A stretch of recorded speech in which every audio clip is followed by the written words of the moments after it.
This episode of the We Like Shooting Show is brought to you by Second Call Defense, Swamp Fox Optics, Manticore Arms, the Sonoran Desert Institute, Facts and Firearms, the Patriot Patch Company, and Brownells. Welcome to the We Like Shooting Show, episode 320. Tonight we're going to talk about the Springfield Hellcat, Tetra Ear Pro Strike Industries, cigars, and more. Our panel tonight is the commie and the owner of River's Edge Tactical, Jeremy Posderick. Wow, I didn't read that ahead of time. My bad. He has a pinup of AOC. Now he's the commie. All right. It's Savage 1R. We got the machine gun Moses Aaron Krieger. My name is Sean Heron, and I want to welcome you all to the show. You know, I'm not asking for any more free because I never get it anyway. Still don't either, huh? This is wonderful. Guys, I missed you. Holy. Did you miss me? Sean. It's been forever, man. I don't care.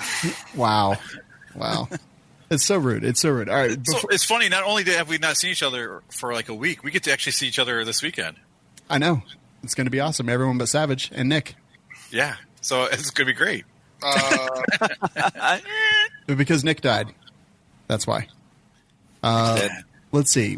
I forgot how to do the show. What do we do first?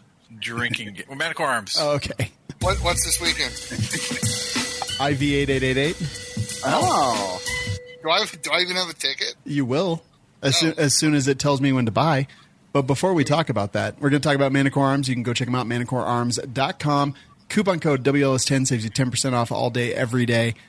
Transformer rails and muzzle devices are the things that I use the most. But actually on my AK that I just had done, or actually, I'm sorry, the Draco that we have from Century Arms, we're going to put some Manticore Arms stuff on there, and I'm pretty excited about that. So again, manticorearms.com, go check them out. And I guess let's get right into it. We do have this drinking game that we do, and it's pretty simple.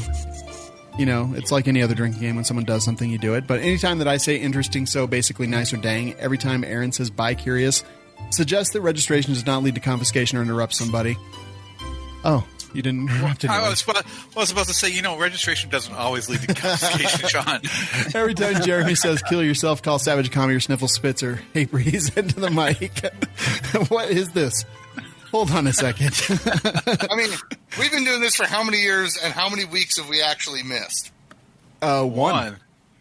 That's it. In 6 years. That's all it took to completely derail us. Well, no, there's all kinds of new shit in here. It says every time Jeremy says kill yourself, call Savage Commie or Sniffles, asks for free spits, huffs, farts, or hey, breathes into the mic. Every time Nick shows up or Savage mentions Reddit mispronounces a sponsor, Washington, or a damn gun of the pores, we're going to ask you to take a drink. Wow, I don't even know what's going on in our lives right now. But yeah, one show. You miss one show in 6 years, and suddenly everything is just completely horrible. The gremlins have come out. It really is. Guys, it is time to introduce our guest tonight. He's a cigar-smoking, gun-loving American from the great state of Texas. Please welcome Adrian Burunda from Cigars and Guns. Very nice. Thank you, guys. Thanks for having me. Appreciate it. Welcome to the show, man. So we've known you for a couple of years now. Finally got you on the show. I think we tried to get you before, but you big-timed us a lot, if I recall correctly. No way. I'm just kidding. I know. He's all calling on and warning us. Yeah, totally. So, Adrian, let's start at the beginning. We've got a lot to ask about, and I know a lot of people out there actually love smoking cigars. People who listen to the show love shooting. Let's start with shooting. How'd you get into it? I've been shooting pretty much all my life. I think like most of us grew up with guns, doing hunting and things like that. I think it helped with my father being a police officer. I always had guns with him and showed us kids the proper way to handle them and, not to be afraid of them and things like that. So just growing up, just kind of, hunting with cousins and going out and shooting guns and just kind of that love just kind of went forward, and here we are. Yeah. Have you lived in Texas your whole life, or did you grow up somewhere else? I have. Yep, Texas. Okay, that makes sense. Don't they give you a gun like straight out the womb in Texas? Yeah, as soon as you leave the hospital, you're registered and you're ready to start off with a daisy. Nice. I love it. So what about cigars? Did you start that at birth as well? No. So when I turned 18, that was one of the first things I did, was go buy a cigar. Ever since I was younger, I would see people smoking cigars, and I thought that is a cool thing to do. I think it's dapper, it's very gentlemanlike. And again, when I turned 18, first thing I did, buy a cigar, and the passion has ever since then. They just raised that to 21 in Ohio. Here in Texas as well. Yeah. Yeah. Unless you're military and younger than 21, you can buy cigars, but otherwise you have to be 21. Just crazy. So you have an Instagram page, and it references guns and cigars. So how do you correlate the two together? Yeah. So what I've learned, having both passions for the firearms and cigars, it kind of was one of those things where you can talk to someone who is a two-way type person, and then you can have a great conversation with them. And then same thing with someone that smokes cigars. And I kind of just noticed that the two mesh so well together that, whenever I talk to someone about cigars, the conversation kind of swings over to guns, and vice versa. I talk to someone about guns, and then somehow it crosses over to cigars. And I thought, well, that's a cool thing to kind of pair together, and let's see how that goes. Yeah, it totally does go well together. When did you decide to start an Instagram account? So that was about 2015. There's a group of guys of us in San Antonio that would go to my buddy William's ranch, and we would basically go hunting every year. We'd go out and shoot guns, and we all smoke cigars. And so, obviously, you take pictures and that type of thing. And I thought, let me try putting this on Instagram. Created the page, and that was about 2015, and it just snowballed from there. Let's talk about it. I mean, you got a ton of followers, and when did you kind of realize that, hey, this is actually kind of something cool? Let's do this. It was actually pretty quick because people started sending me photos. Once people started sending me photos of their cigar and gun pairing, I was like, okay, something's here. This is definitely something that needs to, open up to the world and let everyone kind of partake. When you say pairing, I'm going to mention a gun, and you tell me what cigar would go well with it. Okay. All right, a revolver. It's something classical, like an old, maybe a Macanudo, an older type cigar company that's been around for a while. So, Macanudo. Okay. Do you remember what? Are those like those cigarillos? No, it's just the brand. Macanudo's the brand of cigar. Okay. Jeremy's like Swisher Sweets. Sean, I'm sorry. Well, it's funny you say Swisher Sweets. Those I'm more redneck than that. It's more like backwoods. Okay. Yeah. Black and mild. Yeah. What were you saying, Adrian? Oh, I mean, so back when I started smoking cigars at 18, we didn't have the boutique cigars that we do today. So, I have to say I did start smoking cigars. That it was the Baccarat was probably one of the more boutique cigars back in the day, but it was the Black and Milds. It was the Swisher Sweets with the wood tip. I didn't know any better back then, but right. Yeah. Well, it's funny. I started smoking cigars back in college. There was a bookstore, and the bookstore had a large walk-in humidor there, and they'd sell cigars. I'm like, So, and that's where I really got into it. Then there's all these subcategories of cigars, and not just the cigars themselves, but products. Like, you got to get the right cutters, you got to have that big lighter, because you got to get the even burn on there, and you have to have your own personal humidor. Mm-hmm. So talk about that a little bit. I mean, what kind of products do you use? Do you recommend, or and are they all shaped like guns or grenades? No, I wish, but I'll tell you, one of the cutters, and the only cutter that I do use is this one. It's by a company called Lujo Concepts. It has these strong earth magnets. So if you can kind of... Oh, damn. That thing's amazing. Yeah. It looks awesome, too. That seems... Yeah. Remember Darkman? Remember the movie Darkman? Yeah. That thing looks like it could take a couple at a time. The cool story behind this, honestly, is it's a pretty expensive cigar for a cutter. I'm sorry, for a cutter. It's a pretty expensive piece of equipment. But the thing is, these are all handmade, and this inlay is actually what makes it so expensive. The guy who makes this somehow got the wood that was made or used for old Winchester rifles. And so it's some type of burl wood that was only used for rifles. So he used it on this particular cutter and sent it to me. And that's amazing. I thought you were going to be like, this is wood from the Ark.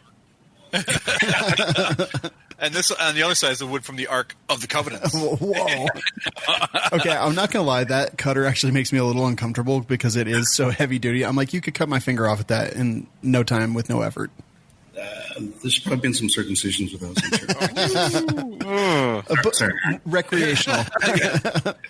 So going back to like another thing about like guns and cigars is guns, you can always upgrade them. Most guns you can upgrade. You know, you get your Glocks, you put new sights on, extended magazines, change out the grips, or stipple them. You know, there's different things you can do with firearms. Same with cigars. You can get the nice gear like you have. You can get the nice. Again, we go back to the humidor and all the other products that go along with it. So it's not like, you know, you could sink. It's a huge money sink on both sides of the aisle with guns and cigars. Oh, it most definitely is. You can also, fill it with heroin. Both guns and cigars. Okay. What? That would be so much heroin. That doesn't seem like a really good idea to me. I'm not going to lie. I don't know if I want to smoke that. Can I see your arm, Sean? Yeah. Why? What do you want to? Oh, never mind. That's because I shoot up between my toes. Duh. Because if you aren't, you're just a player. Okay. You're just faking it. Aaron, do more cigar gun pairings. Okay. A Beretta.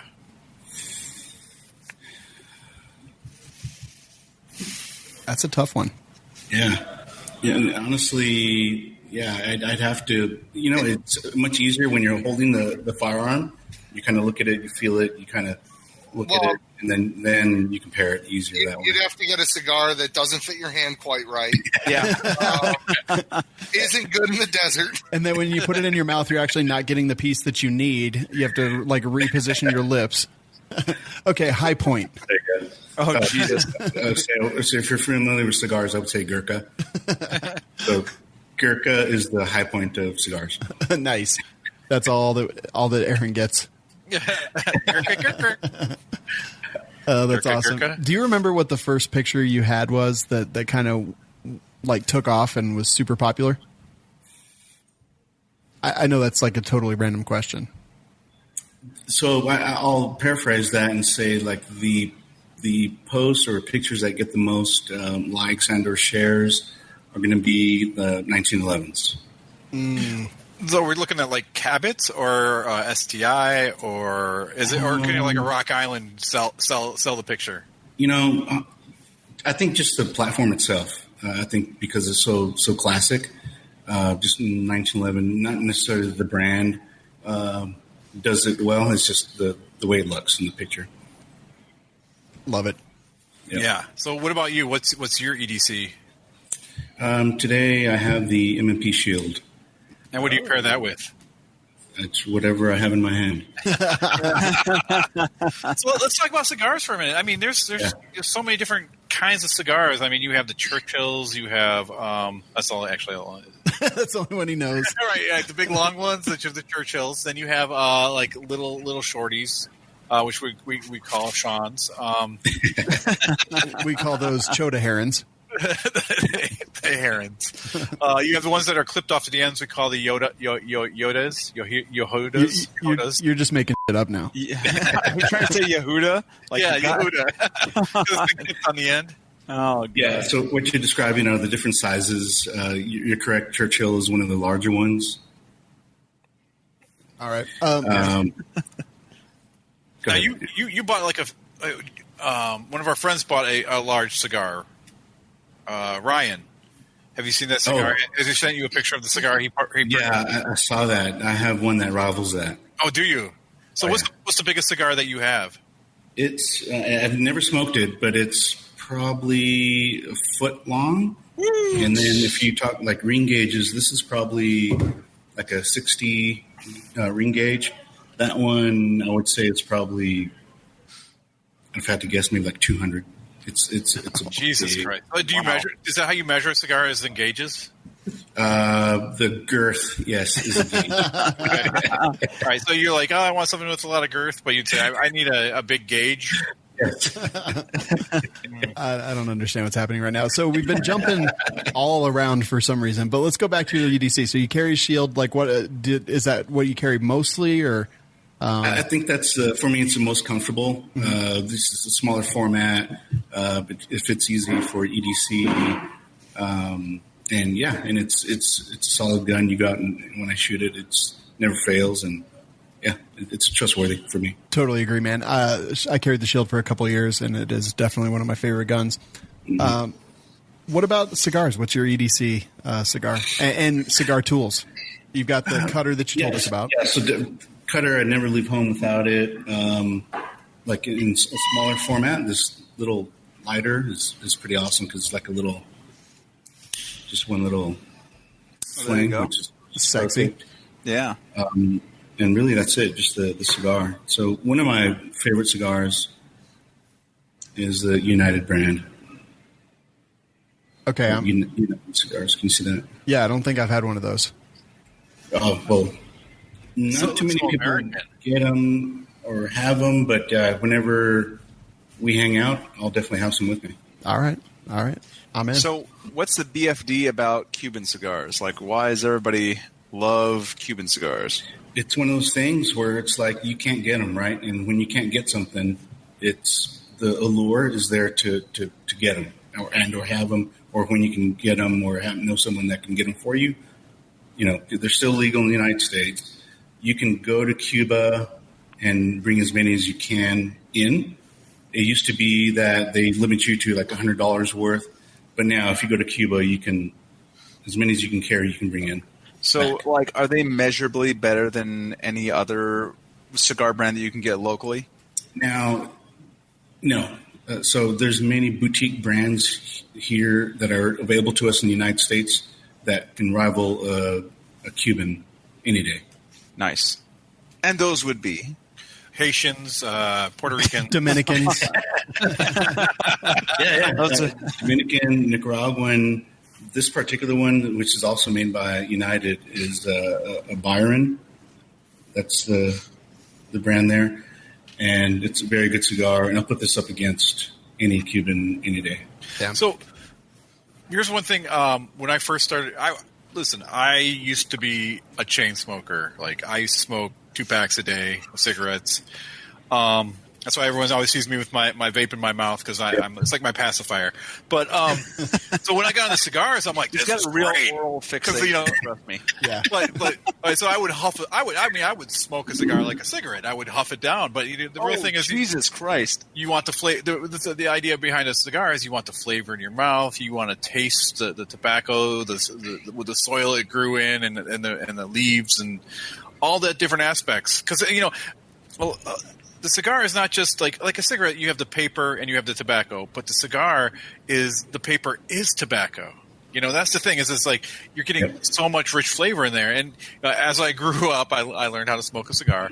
But there's just a lot of aspects to it. And I would good whiskeys in a cigar. There's pairings in there as well. Yeah. People like brandies with their cigars, but now you are big in the cigar world. Do you own a cigar shop?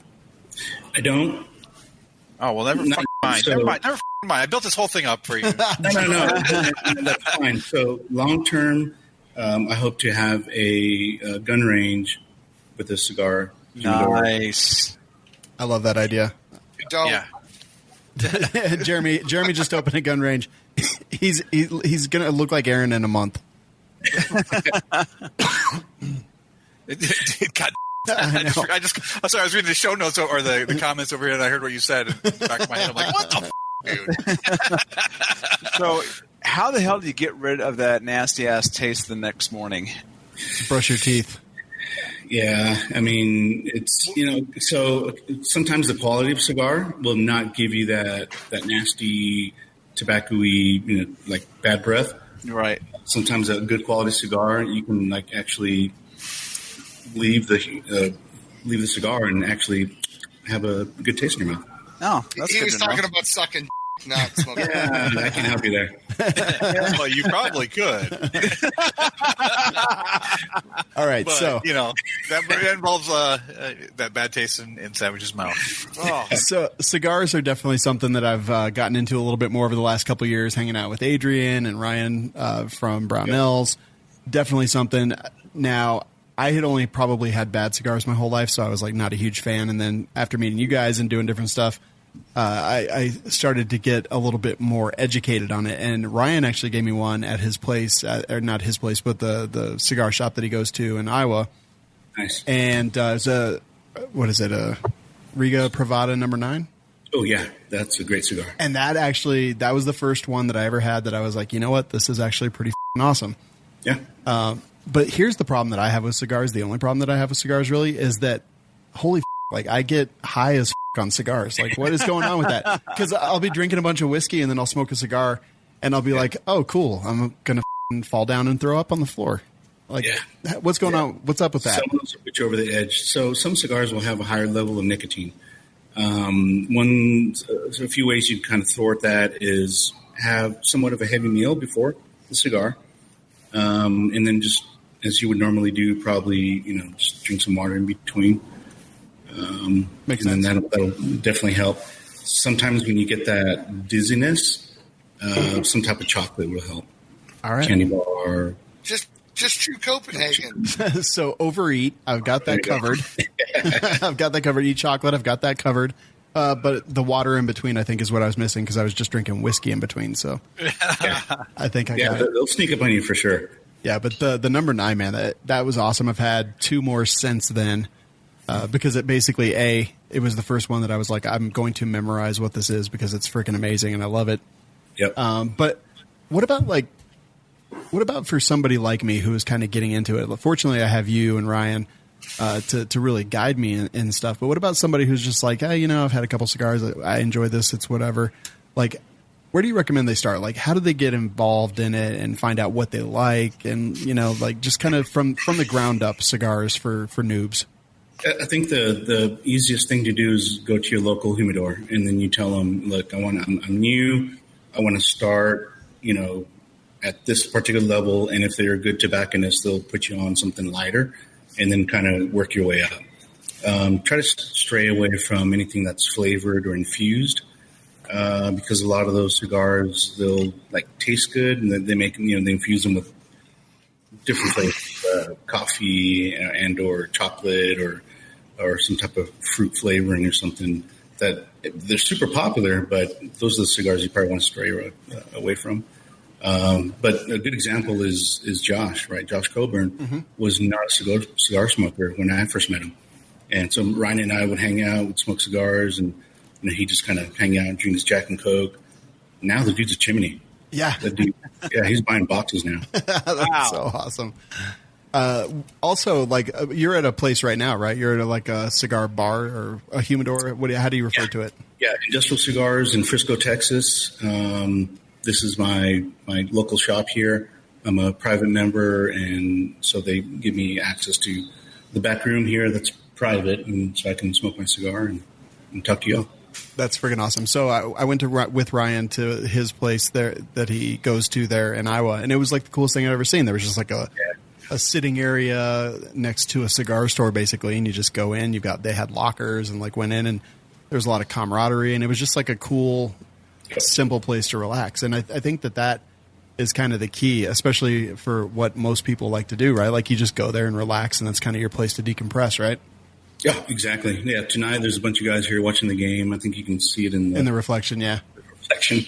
But yeah, there's the private member lounge where there's a couple guys watching the game, and then the public lounge. There's probably a good number of people watching the game there as well. And it's a BYOB, so they bring whatever they choose to drink and hang out. And it's camaraderie. It's nice. It's cool, man. So there's a lot of camaraderie in the cigar world and a lot of camaraderie in the gun world. You said clearly that you thought that there was kind of a big crossover in the two. Is there anything really different between the two communities? No, not really, because you could put it in the perspective of there's guys that like the high end stuff, and you can talk, for both the cigar and the gun world, that like the high end type of cigars and or guns, and then others that like the low end or just like the middle area of either one. But you can still have a good conversation because it's a love for that particular item. Yeah. It's funny. The one thing I always felt was different between guns and cigars is you go into a cigar shop and everyone's pretty friendly. They're all like, yeah, and you can talk about. But in gun shops, it's always like it seems like it's like you're when you go to talk to people behind the counter, it's like you're like, oh God, I'm really busy doing nothing, fucking, Yeah. I hate that. They're always like, oh, They're probably just like, Aaron's here again. Get him out. right, God, just don't look at him. Maybe he won't talk to us. A big thing about cigars that I noticed was like a relationship. It's a commitment when you light up that cigar. It is. You're there. You're not. It's not like you light a cigarette. You're done in a minute or two if you're really puffing on it. But a cigar, dude, you're. Guess what? You're not going anywhere. Yeah, so there's guys that'll smoke certain formats like the super tiny cigar. And they'll say, like, it's a good 20-minute smoke. Me, personally, if I don't have an hour to dedicate to my cigar, I won't smoke. I just won't because it doesn't make sense to light something up and then put it down and, have to put it out because you have to go somewhere or whatever. Yeah. Now, I heard it's important to have a big ash on your cigar. Is that true? I think that could be more of a – well, okay, so – see, bring it in here. So something like that, and that at least that helps with the cooling of the cigar. That way, it doesn't burn too hot. Okay, so you don't. Go ahead. You can let it. If it's a good constructed cigar, the ash can certainly be long, and then it won't necessarily. That's not a bad thing. You're just kind of showing off, honestly. Okay, because I remember my grandma would get the longest ash on her cigarettes. Like, you smoking that, or you just like holding it? It was crazy. It's one of those worms that you light. Like to catch it, right? Right? Yeah. Right, it looks like that guy with the creepy fingernails that are super long. Oh, Adrian, what was the name of those? The high point of cigar world again? Gurkha. Gurkha, that's right. Yeah. There you go, Chad. So they're a super popular cigar, and I'll probably get some hate for that as well. But Gurkhas are just not my thing. No, I totally get it. So you like the United? Yeah, United is one of my favorite brands at this point. Yeah, they make some really, really good cigars. What are you drinking there? This is some Lead Slingers whiskey. I haven't had that yet. How is it? It's actually not awful. One of our buddies here in Colorado Springs brought it by the studio. Whiskey provided by Cardinal Financial Company. Okay. We were out a couple weeks ago, and now we're out again. So, is that made here in Texas? made in Moore, Oklahoma, actually. Okay, that's close enough. It's like northern Texas. Yeah. But I You get actually the same amount of tornadoes, I posted on Facebook. I was like, "Oh no, we're out of whiskey at the studio. Nick and I aren't going to survive." Just like kind of funny. And a little while later, he texted me and he's like, "Hey, I'm out front. Come let me in." And it's pretty awesome. But yeah, whiskey and cigars, there's something about that. Like, I can tell you that one of my favorite cigar moments in my entire life, Adrian, was with you. It was at Ox Ranch. We were sitting out with the red hog or whatever and the kangaroo, just sitting out back and just kind of relaxing. And it was one of the greatest cigar moments of my entire life. That was a great night, and that was a great weekend. Yeah, I love that. Wait, was there actually a kangaroo there? Yeah, and a Red River hog, like Pumbaa from The Lion King. Just like, what was the hog's name? Do you remember? I was trying to remember it the other day. I don't remember, but it was super nice. He came up like a dog and it was let like you pet him. Yeah, we just petted this Red River hog all night long, and there was a kangaroo rolling around, and it was just dark, and we were just sitting there, and it was sitting around a fire. Mm-hmm. Yeah, it was freaking awesome. That's so weird. I think that was the night that I got so messed up on cigars that I was like, holy I might die. Because I was drinking whiskey and smoking cigars, and yeah, I was like, this is what heroin feels like. It's so good. Let's see. So in regards to like a cigar, the old adage, whiskey before beer in the clear, beer before whiskey, never, or beer before liquor, never sicker. Is there like you shouldn't smoke this cigar and then smoke this cigar because you'll just end up like with it tastes like someone took a in your mouth? Yeah. So, I mean, if it's a high nicotine cigar, like I mentioned earlier, and especially if you don't eat, yeah, you're probably going to end up turning green and not feeling well. Yeah. And, you know, back in the day, I would be able to say the darker the cigar, the heavier it is. And that's not the case anymore because a lot of these companies are coming out with dark wrappers, but it's not really a harsh or... That's racist. That's racist. No. It's not racist. Dark rappers? I know what you're saying. Urban folk. No, that's not what he's saying at all. That's what you're saying. You're actually the racist here. I might be. And with Tony Simon watching, what is your problem?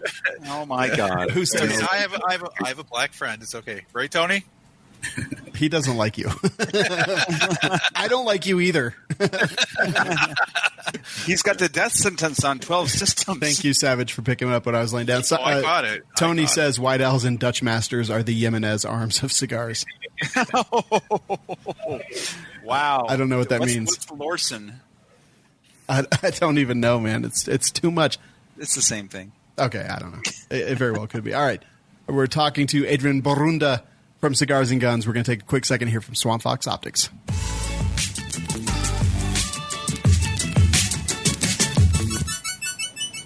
All right, so Savage and Aaron, I want you to know that I put in your Swamp Fox orders today. So, Savage, what are you getting? Do you remember? I believe the 1 to 6. I can't remember the specific name of it. It was the Tomahawk, and you had it was very specific on the reticle you wanted, the Gorilla BDC, I think. Yeah, the Gorilla BDC. And Aaron, do you remember what it was that you wanted? It was just the Liberator. You wanted the Liberator, which is a pistol optic. So, what are you going to put that on? So I'm building a AR pistol so I can suppress it and it'll look badass. And I wanted an optic where I can just look down, not going a super long distance. But you've taken that out to 100, right? Which one? The one I'm getting. I think the Kingslayer is the one that I took out to 100. But I mean, just a simple 1x. I'm really excited about it, to be honest with you. Actually, let's see. I'm trying to remember which one you actually ordered. Did you get the rifle optic or a pistol optic? All right, so I don't know. Okay, actually, you're right. The Liberator is the rifle optic. Yes, we've shot to 100 with that, no problem. Okay, but that's not saying the optic is great. That's saying that shooting a red dot at 100 is not a big deal at all. Oh, okay. So yeah, you're getting that one with the circle dot reticle, which you can also just have the dot or just the circle, whichever one you want. I'm gonna go with the circle. Yeah, the circle gets the square. I don't. Is that a 1970s joke? I was like, when the 70s ended, I was 6, but you were 7. No, yeah, ish. Yeah. I don't want to talk about it, Aaron. All right, you know what? I look at this. Here's a great question. Wait. Swamp Fox Optics. Go to swampfoxoptics.com. You can save. We literally have the biggest discount for Swamp Fox of anyone out there. Period. So if you use code WLS15, you'll get 25% off your entire order. And you may be like, what does the 15 mean? And I'll be like, that's what they offered us. And we were like, no, we need more, 25% or nothing. And they gave it to us. So go check them out. A lot of our listeners are checking out the Swamp Fox. A lot of people have been having great experiences with them. And here's one of the great things that I love is when someone doesn't have a great experience, customer service has been awesome in every case that I've seen. So when we choose a company to work with, we choose them because we not just believe in products, we believe in the people behind it, and that's a big deal for us. I emailed him this morning asking a couple questions, and he got back to me in 10 minutes. So go check him out, swampfoxoptics.com. Coupon code WLS15 saves you 25% all day, every day. Let's get back into it. So Tim Russell's question, didn't Tim Russell die? Oops. Tim Russell. I'm looking. Here it is. Wasn't he the guy from the news? Wait, is this a question for Adrian? No. I'm sorry. All of us. I'm sorry. It was from Christopher Sharp. Okay. Where is this? One more up. Looking. One more up. Okay, there it is. There it is. Okay. Yeah. I like it. Oh, yeah, that's a good one. So, Adrian, Christopher asks, what is the rarest cigar you've ever smoked? Yeah, that's easy. That was earlier this year. Coincidentally, it was from the same guy who sells these from United. His name is Oliver. He came into the shop with a box of cigars from, 1950 or 1940. So he buys cigars at estate sales. And this box of cigars he bought that were pre-embargo Cubans. Oh, wow, okay. And so they were in perfect, pristine. They were perfect and pristine. He brought them in and shared them with the guys here. And that was one of the rarest cigar I've ever had. It was a Cadillac, is what the brand was. It no longer exists. You can't get those anymore. And it was one of the most flavorful, floral, and citrus cigar in the world. Interesting. So it sucks that it was so good because you're like, well, that was never going to happen again. Yeah, never, unless somewhere in the world those exist in someone's humidor that they're just hoarding. Yeah. But that's the thing, too. It's like, people who have the wine, they have like a wine from 1920, 1800s, whatever. Mm-hmm. Like you just don't drink those wines. They become investments, Yeah. So like this new in box whole thing, and you smoked it. It's gone now forever. Yeah. Yeah. That's such crazy to think. It is, and just for a cigar to last that freaking long, like holy that the conditions that had to be perfect the entire time. Oh yeah, exactly. Money can't even last that long in my wallet, so that's amazing. Aaron, you don't have money in your wallet. No, I really don't. That's ridiculous.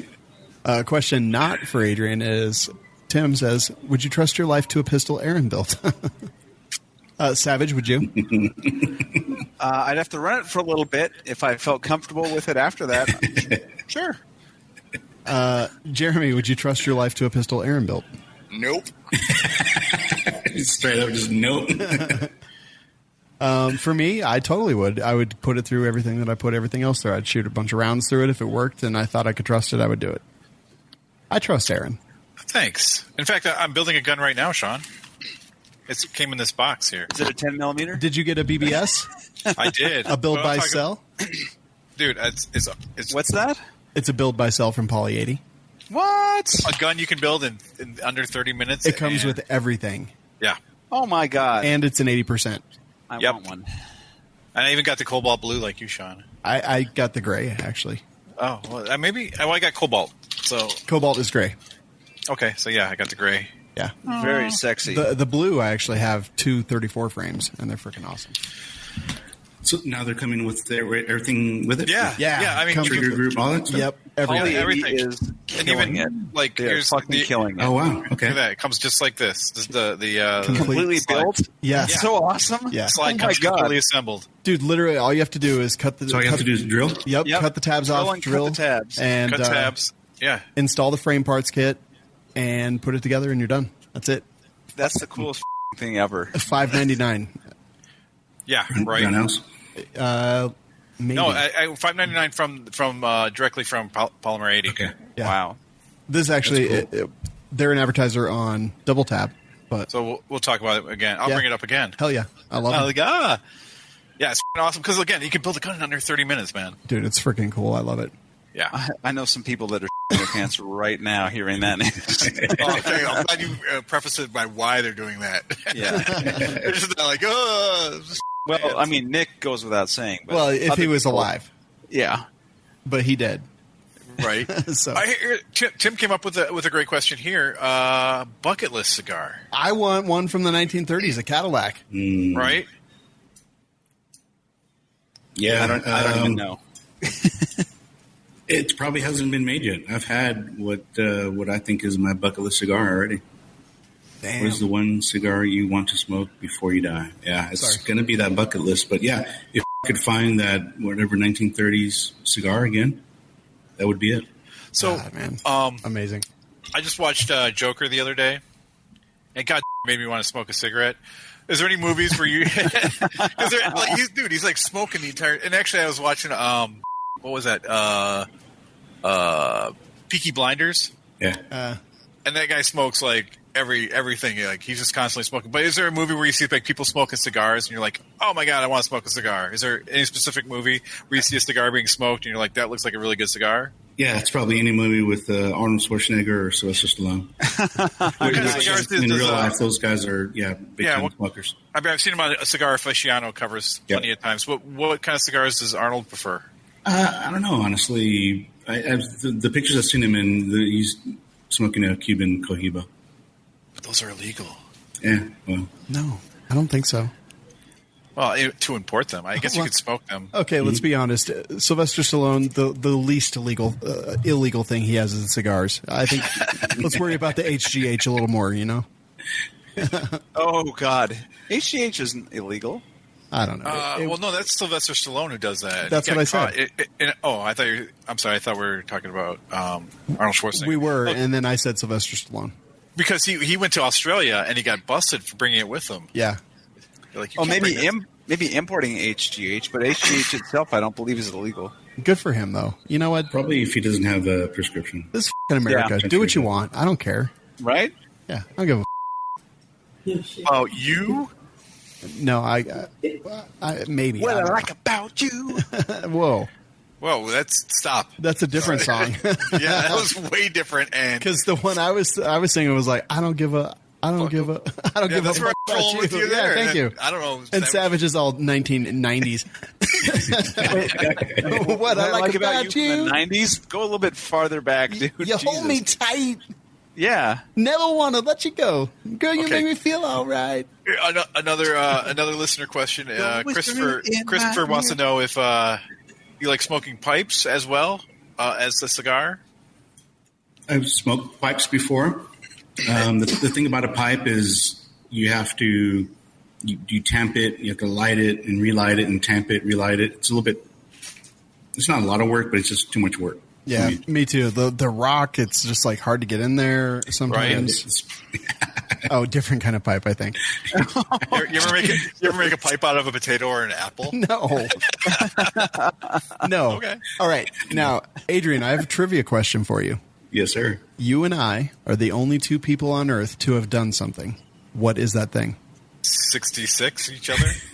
No. I don't even know what that is. 66. That was weird. Don't ask. If you don't know, you're not ready for it. No, I don't want to be ready for it. Do you both lay on your back? Adrian, do you know what that one thing is? We're the only two people on Earth that have ever done it. And it's you and I. We hold this unique distinction. Did it deal with Utah? Nope. Not in Zion? Nope. I know. This is so hard. Wow. I've been waiting. I'm interested now. I've been waiting to ask this question. All right. So Josh Coburn works at Brownells. He has. Oh, yes. I know now. Okay. What is it? What is it? Yeah, what is it? We took a shot out of his cup. Yeah. So he has dermal, or he has subdermal. Oh my God, that thing. Things on his hands, and it creates a little cup. And Adrian and I both did shots out of his hand cups. Okay, we were. I have that in video. That's so awesome. What's the matter, Savage? I've seen you drink out of someone's crack. Oh, God. Have you though? Or they like pour it down their back, and you're underneath there, and you're like, ah. That's so gross. But the hair acts as filtration. Adrian, how'd you get involved with Brownells? Funny story. A couple of years ago, I got an email from Josh, and it said, "Hey, I want to meet up and have a discussion with you." And I think it was actually from Brownells, and I thought, I think most of us, because of the pages that we have and stuff, we get a lot of emails, right, and people wanting to partner with us and things like that. So when I got that, I was like, this is a joke. There's no way Brownells, whatever. And then so I waited a week. I emailed him back, and he said, "Yeah, let's set up a phone conversation." And so I dialed in, and he wasn't there. So I was like, okay. He ended up calling me back, and long story short, we just connected, had a long conversation regarding some of the things that we wanted to do. and here we are. When I say here we are, I mean, it's, we take trips together. We do events together. They come over here often to Texas, and we do events here at the cigar shop, and just awesome people and just good stuff from that company. So awesome, man. Did you ever think that Instagram would kind of lead to the opportunities that you've had because of it? Not at all. I've met so many great people through Instagram that it's ridiculous, and it's hard to fathom all the relationships that and people that I've met strictly through Instagram, and lifelong friends that I have now. And when people ask, how did you meet? It's like social media. We met through Instagram. And we're your favorite, right? Of course. Yes. Yeah. Aaron and I met on social media. That's how we met almost 20 years ago. Yeah. Crazy. Well, social media. Dude, it was the first social media. Live Journal. Yeah. Yeah. It was post MySpace, but pre Facebook. Yeah. Okay. Jeremy, just because you're on Grindr every day. Doing a 66. Yeah, no comment. He's looking at her now. So, Jeremy, are you into cigars? They're all right. When you do smoke them, what's your preference? Just like kind of whatever's around, or? Yeah, I don't much like whiskey. I don't really notice a difference in most of them. And it's just something to smoke different than while I'm drinking. I get that. Now, Adrian, would you say that most people are casual cigar smokers, or like, what would you say the kind of percentage is if you had to break it down simply as to new people, casual people, and like dead serious people? Yeah, I would say, obviously since the people that I hang around with are going to be, on a higher percentage rate. But I hang around with other folks who don't mind the cigar smoke, which I appreciate. And then there's a small percentage of folks that just completely hate it. And that's when I feel just kind of uncomfortable not smoking in front of them, or smoking in front of them is when they're there. I kind of just, try not to. But if there's more of us that do smoke cigars, I don't give a Yeah. So how many cigar smoking friends wear skinny jeans? None that I know of. But. All right, just check and make sure it's not just a trendy thing going on right now. That I is think true. we're probably more into the Juul or vape thing. I used Aaron.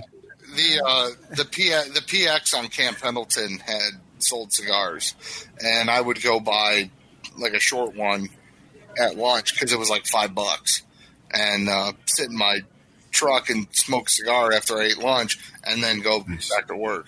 I mean that's the extent of me being serious about cigars. Yeah, I mean, to me, again, as I said earlier, if I can dedicate a good hour to smoking a cigar, that's my relaxation. It's it's a time to reflect, and it's a time to think about your day, and again, it's not one of those things for me. It's like where I'm jonesing for a cigar. I need to have one, and I'll smoke one during lunch, and not that I wouldn't. But it's just for me, it's one of those things where at the end of the day, an hour, 2 hours, smoke a couple of cigars, even if it's by myself or if I'm here at the lounge with some of my brothers, then yeah. It's freaking awesome. So cigars are a fun pastime, but also there's a real community there, right? There is. Again, just like social media, I've met so many great people just from, sharing a cigar. And a lot of people who I don't know, you'll meet, you sit down, have a cigar, have a conversation, and by the end of the night, you're like best friends. Pretty freaking awesome, man. Are there square cigars? That's what you call box press, and that's almost like this United right here. Because if you can tell, it's kind of like pressed. Oh, interesting. A little bit, yeah. Compared to. Okay. Yeah, the two brown things. Yeah. Or three, technically. Dumbass. What? I don't get it. So, Jeremy's awake. So, I went to this wedding once, and it was like cool as I mean, it was a tuxedo wedding. Everyone had to wear a tux going to this wedding, and they had like guys hand rolling cigars there. It was pretty fucking hip. And cigars have always been like a symbol of class and style, and also ruggedness. When you go to like someone like Clint Eastwood from the old spaghetti westerns, to again something like Winston Churchill and all those guys, and they're just cigars just have a history that just defines people, and it's pretty fucking awesome. Yeah, nicely said. Yeah, exactly. It is pretty damn cool. And again, like I just have been getting into them the last few years since meeting Adrian and Ryan. And oh god, Ethan said, "Stop saying interesting. I have work in the morning." Absolutely, 100%. So, Aaron, you don't smoke cigars anymore? I know you've been vaping since. I know you always. I just don't have a lot of opportunities to smoke cigars. We did, when we were in Utah. We did have. I was in the hot tub. Oh. I can't bring a cigar in the hot tub. I'm not. Yeah, you can. You absolutely You can totally sure do Roy a had a cigar in the cigar in hot there. tub. Yeah. I didn't bring enough gold chains. I did not bring enough gold chains to smoke a cigar in the hot tub. Roy didn't have any gold chains. That's true. Look, be told, I don't want to be anywhere near Roy in a hot tub. Hey, look, when Mr. Guns and Gear and Roy get in a hot tub with Rapid Fire Rachel and the We Like Shooting Boys. And the We Like Shooting Boys, you get in the hot tub. Water squirts everywhere because we're obviously very buoyant people. We just look. We I don't think displace. you even have the jets on. No, we displace a lot of water. But wait, it was Rachel and was it YOLO? No. Thea? Oh, it was Yeti. Yeti. Oh, was it? Wasn't it? No, it was YOLO. I don't know. It was YOLO, Rachel, Mr. Guns and Gear, Roy, me, and you. I don't know. Yeah, it was a lot of booze, and then Adrian kept pushing that chair out. That you bumped your toe on. So we have to walk down this long porch to get back into the house, and it's dark out, but the light's in our face.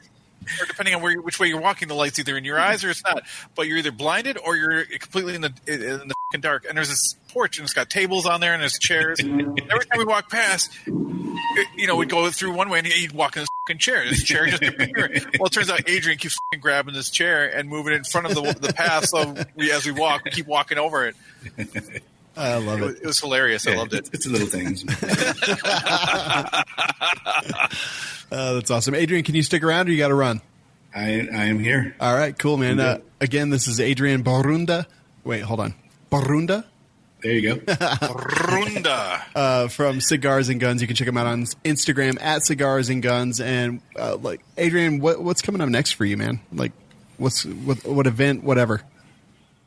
We just finished one up in Marble Falls, Texas. We had a Land Rover event coupled with some clay sports, and great time. That was last weekend. I'm pretty much done for events this year once it starts getting into the holidays, and then we'll pick up back in 2020. Hopefully we'll see y'all at SHOT Show, and then it'll start getting busy from there. You definitely will. I mean, we see each other multiple times a year. Yeah, we do. I love it. I honestly see you more than some of my relatives. Absolutely. I totally agree with that. Even the ones that live in That's probably a good thing. Yeah, it is. For me too, yeah. Okay. All right, don't forget at Cigars and Guns. Let's go ahead and get into the show. I feel like we've forgotten everything about how to do our own show, but, we'll try. All right, so this is our giveaway segment where we just talk about some giveaways. We try to take care of you guys that listen to the show. There's a website you can go to, welikeshooting.com/giveaway. All of our giveaways are listed there. You can enter to win all of them right there. And if you're a cult member, you get extra entries every single month. But Kenaz Tactical Group gives away a class. Black Rhino Concealment gives away a $100 gift card. And some cool stuff coming up from Black Rhino. We'll talk about it Wednesday. Stuck Knot Customs gives away a $50 gift card. Blue Alpha Gear gives away a belt system every single month. And Patriot Patch Company gives away a bunch of patches every month. And go check them out, patriotpatch.co. Coupon code WLS saves you 10% off all day, every day. And is it time for Gear Chat? Thank God. I think it is. So this is Gear Chat, brought to you by Facts and Firearms. And I was just talking to Kurt today. So, Aaron, what did you just order from Faxon? A barrel for the AR pistol I'm building. And any details on that?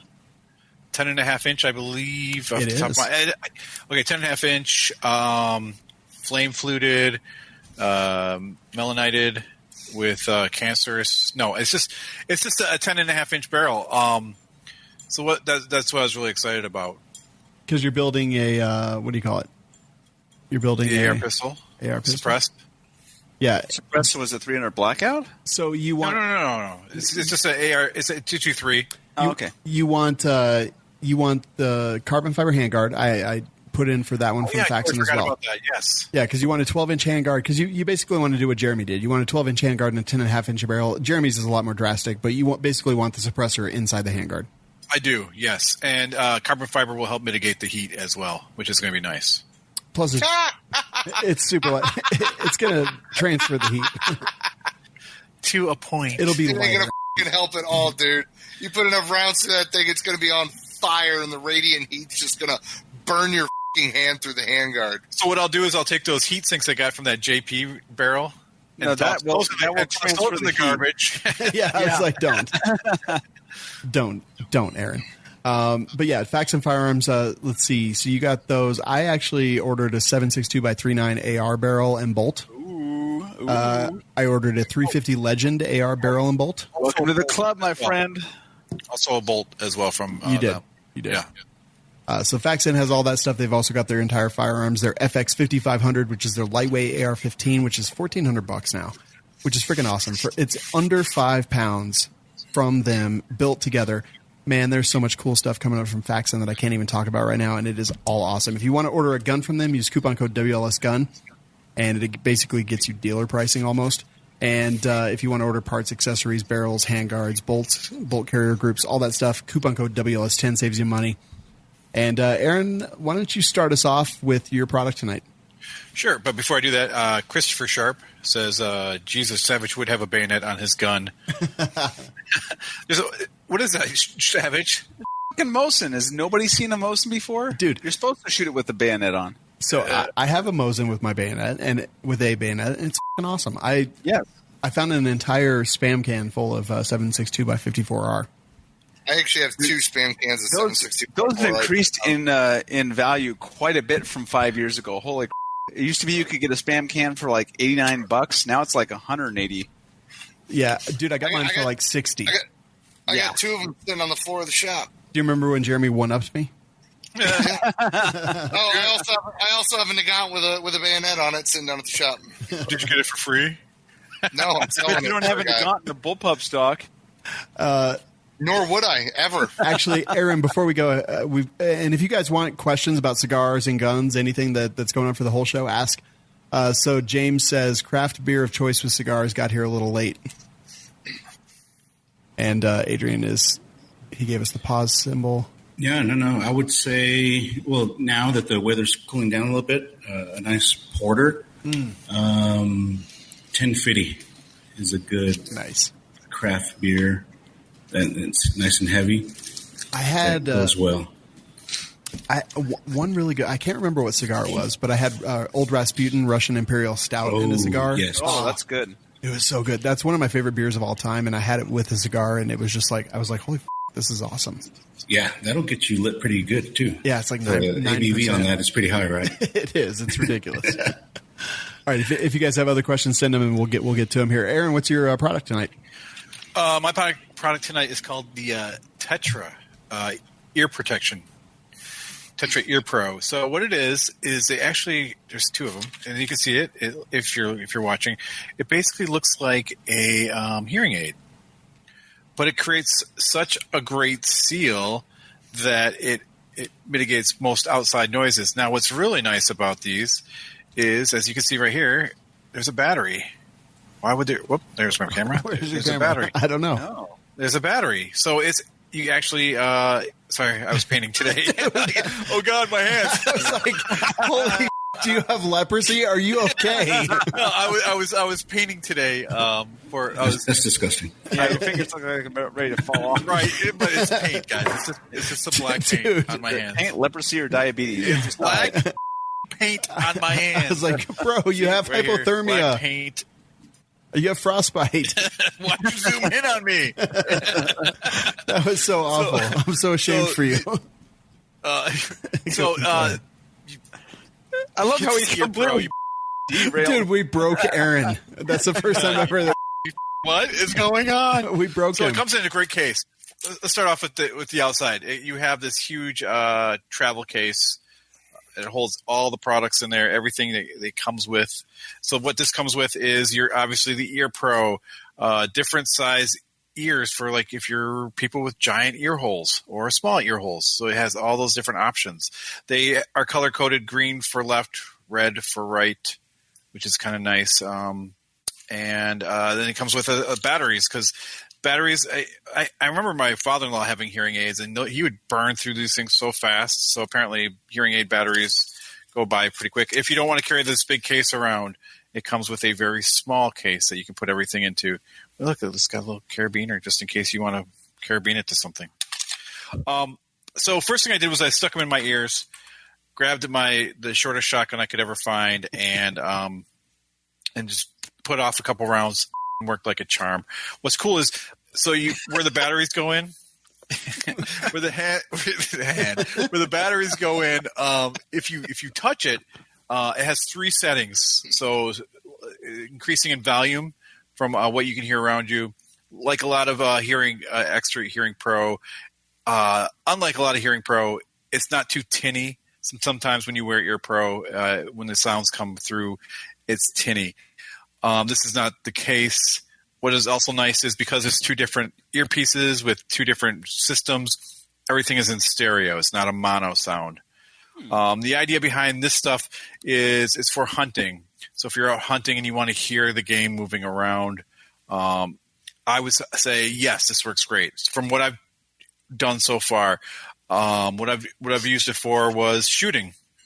I did some yard work. I did some work in the garage, obviously, with painting and stuff, and some sanding, and it protected my ears, which is really important. Jeremy can attest to this, because once you lose your hearing, it doesn't come back. What? So, right. So hearing is super important, and I'm all about protecting my ears. Sometimes if I'm feeling crazy, I'll grab Ear Pro, like just the simple foamies, and put them in my ear, and then put muffs over that. Because again, you don't want that's you lose, you don't get it back. Mm-hmm. Now, as I'm gonna champion these things. These are great. I loved it. However, I'm gonna throw out the however. They're not for the pores. It's $600 for this ear set. $700, $699. $700 for this ear set. Now, I'm gonna say straight up, they gave it to me. I did not purchase it. So my review is you may say is biased because you got it for free. Well, dude, I'd be honest if it sucked, and it didn't, and I really like it. Now I had those the preformed ear stuff that we stuck in our ears, and it made personalized ear protection. Remember those, Sean? Yes, I do actually. I can't remember the name of the company. Man, he still listens to the show. He emails me every now and then. That's awesome. And we're yeah, I got a set of in-ear molded electronic ones like that from him. Yes. yeah. I remember that guy specifically. I just don't remember.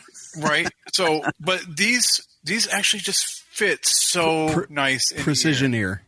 What's that? Precision ear is that. There company. you go. Perfect. Yeah. So, and Precision ear. How much did your ears cost? About Jeremy? $600. Like $650. Yeah. So yeah, you're basically, the nice thing about this is you don't have to have it molded to your ear. They fit great. I like them. Not trying to put the other guy out of business, but this is. I could have got the ones with the same ear, non-molded ones. Right. They make non-molded ones. The molded ones are, trust me, way more comfortable. Yeah, and that's a big thing too. Like, they're comfortable. Okay, and I'm not.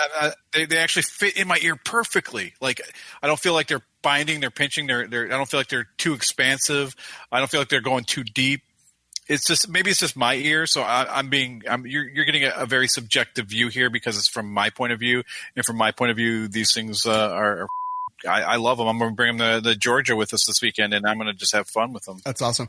Dude, on their website, it says research at Johns Hopkins University suggests that more hearing loss increases the risk of dementia. In one study, people with hearing loss were 24% more likely to have Alzheimer's, which means that Jeremy has like a 92% chance of getting it. Wow.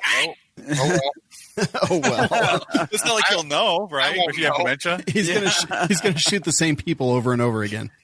Yeah, but that's just being thorough. Yes. All right, so that is it's called Tetra, Tetra Ear Pro. You check them out. I mean, again, if you're one of the things they tout is they're for like duck hunters or just basically hunting. So I was really excited to get them, and I'm actually really pleased with them. So I actually got some electronic hearing protection that goes in your ear, but dude, it sticks out so you look like a fucking idiot. I have never worn them because I'm actually too embarrassed to wear them in public. But these actually, they actually do look like hearing aids. So with your progressed age, Aaron, it'll be very, very natural. I know they do look like hearing aids, but they are skin tone, so maybe no one will notice these big plastic things in my ear. Maybe. But hearing aids actually they go behind your ear, and there's like a little tube that goes in your ear. True. So these are actually like in your ear, and they're like you'll see them. Adrian, what hearing protection do you normally use? Just your basic over the head type of, with the passive. So you use the electronic? Yeah. Yeah. Are they stereo or mono? Stereo. Yeah. So those for me have worked well. In a pinch, you use little foamies, but otherwise I've never used those. I've thought about getting like the pre-molded ones because they, to your point, I think they seem like they're super comfortable. But I think I'll have to give those a try. Yeah, they look pretty awesome, but $700. Yeah. It's right. It's more expensive than my car. That's awesome. All right, so hey, I do want to talk real quick about something that we've talked about on the show before. So everyone's so mad at Springfield Armory right now because everyone on like YouTube and a bunch of influencers got these big like boxes full of the Springfield Armory Hellcat with like a Vaultec safe and holsters and all kinds of other. Yeah, we didn't get that. This is a fucking box that we got right here. It's fucking cardboard, just for the record. And they send it COD, so I don't know what's going on exactly with that. Move, yeah. Springfield, move. It has someone else's name on the box. Aaron, you need to literally show your ass more on Instagram. I think I don't know what's going on. But yeah, we got it in. So we were not part of their media blitz or anything like that. I actually had to put in a request and work a couple contacts that I have, and I was able to get in one in a cardboard box. So we are not the IG thoughts that got them. And to all my friends that got them, hey, I'm just kidding. Except, am I? Not really. No, I'm just kidding. Lots of YouTubers and Instagram. But anyway, I reached out, worked a couple contacts, and was able to get one in. And the reason I got one in is because I carry the 6-hour P365 every single day. Mm-hmm. This is my everyday carry. I took it directly out of my appendix carry holster. And so here's the Hellcat next to it. It is about a 1/4 inch longer on the slide and just a tiny bit thicker. But otherwise, pretty much the same form factor. Savage, were you going to say something? Nope. Oh. What? Whoa. Aaron just roboted out. You roboted out, buddy. Aaron? All right, so for the 365, they had a 10-round capacity, and then they had 12+1 capacity for their extended mags, and then a 15-round. Excuse me. All right, what wimpy. I'm glad you played Tuesday for hamburger today. Can you make your screen the big screen so we can see both guns next to each other? Yeah, you bet. All right. Oh, not that one. I want this one. Nope, not that one. I want this one. Yeah, there we go. There you go. All right, so here we have the P365 in my right hand, and the Springfield Hellcat in my left. And let me get it parallel. The trigger's as big as the gun. Okay, I just noticed that too. Yeah. So the Hellcat trigger, it's right there. Yeah. Because there's no grip zone, so you got to see something. Yeah. So I was wondering a little bit. I was like, but look at this. How cool would this be if I put them butt to butt? ass to ass.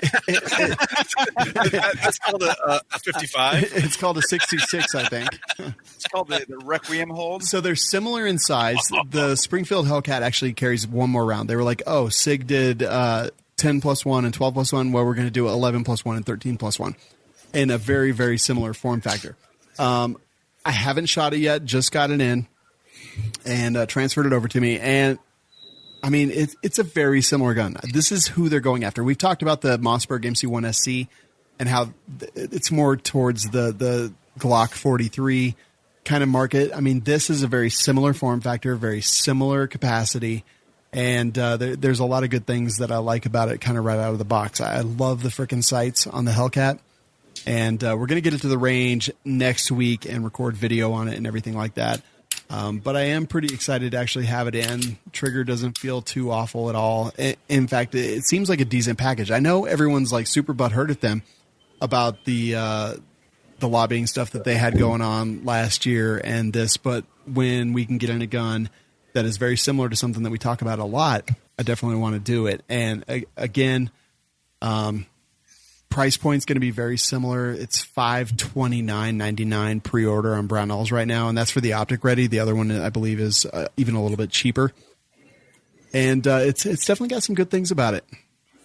There is no grip zone. I'm not 100% sure if I put like this but I made that joke earlier, and everyone else in the universe has already made it. But it is a competitor to the Sig Sauer P365. We'll actually see when we get into the range how similar it is. But yeah, glad to have one in. I'm a little annoyed at the media blitz, and I bitched about CMMG doing that with their Banshee not too long ago, how suddenly 15 content creators put it all out on the same day, and then this one, it's the exact same kind of nonsense where they just sent out a bunch of random care packages specifically prepared for, and then the name printed inside the box. All right. Wow. But we made fun of them for the whole Saint Yeah. for a year. Yeah. At least this wasn't that. Yeah. They went, all right, just ship it. Yeah, they sold the Saint so bad, and then this thing just came out of the blue.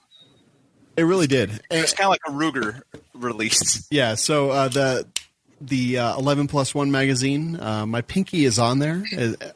It's not ideal, I think, but the 13+1 magazine, that one to me is a lot more comfortable and feels a lot more like my SIG with the 12+1 capacity. So we will be getting to the range with this very soon.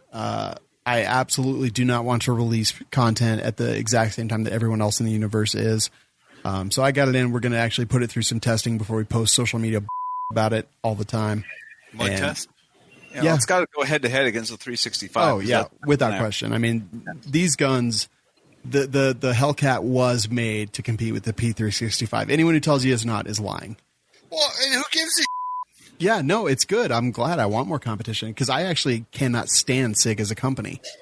So Springfield, I don't have any contacts there. I don't know anybody. I literally had to do some magic to get this one in because we weren't on their Thought Patrol list. Nice. It's funny. Adrian's behind a cloud of smoke. No, it's so appropriate. It really is. But yeah, I am very excited about this just because I do carry the 365 every single day, and I'm pretty excited about it. Today, I actually had to make a decision between a lever action 357 Henry and a P365 XL, and I picked the Henry. Good call. Yeah. I mean, if you already have a 365. But I kind of want the XL. But then again, I kind of don't. I don't know.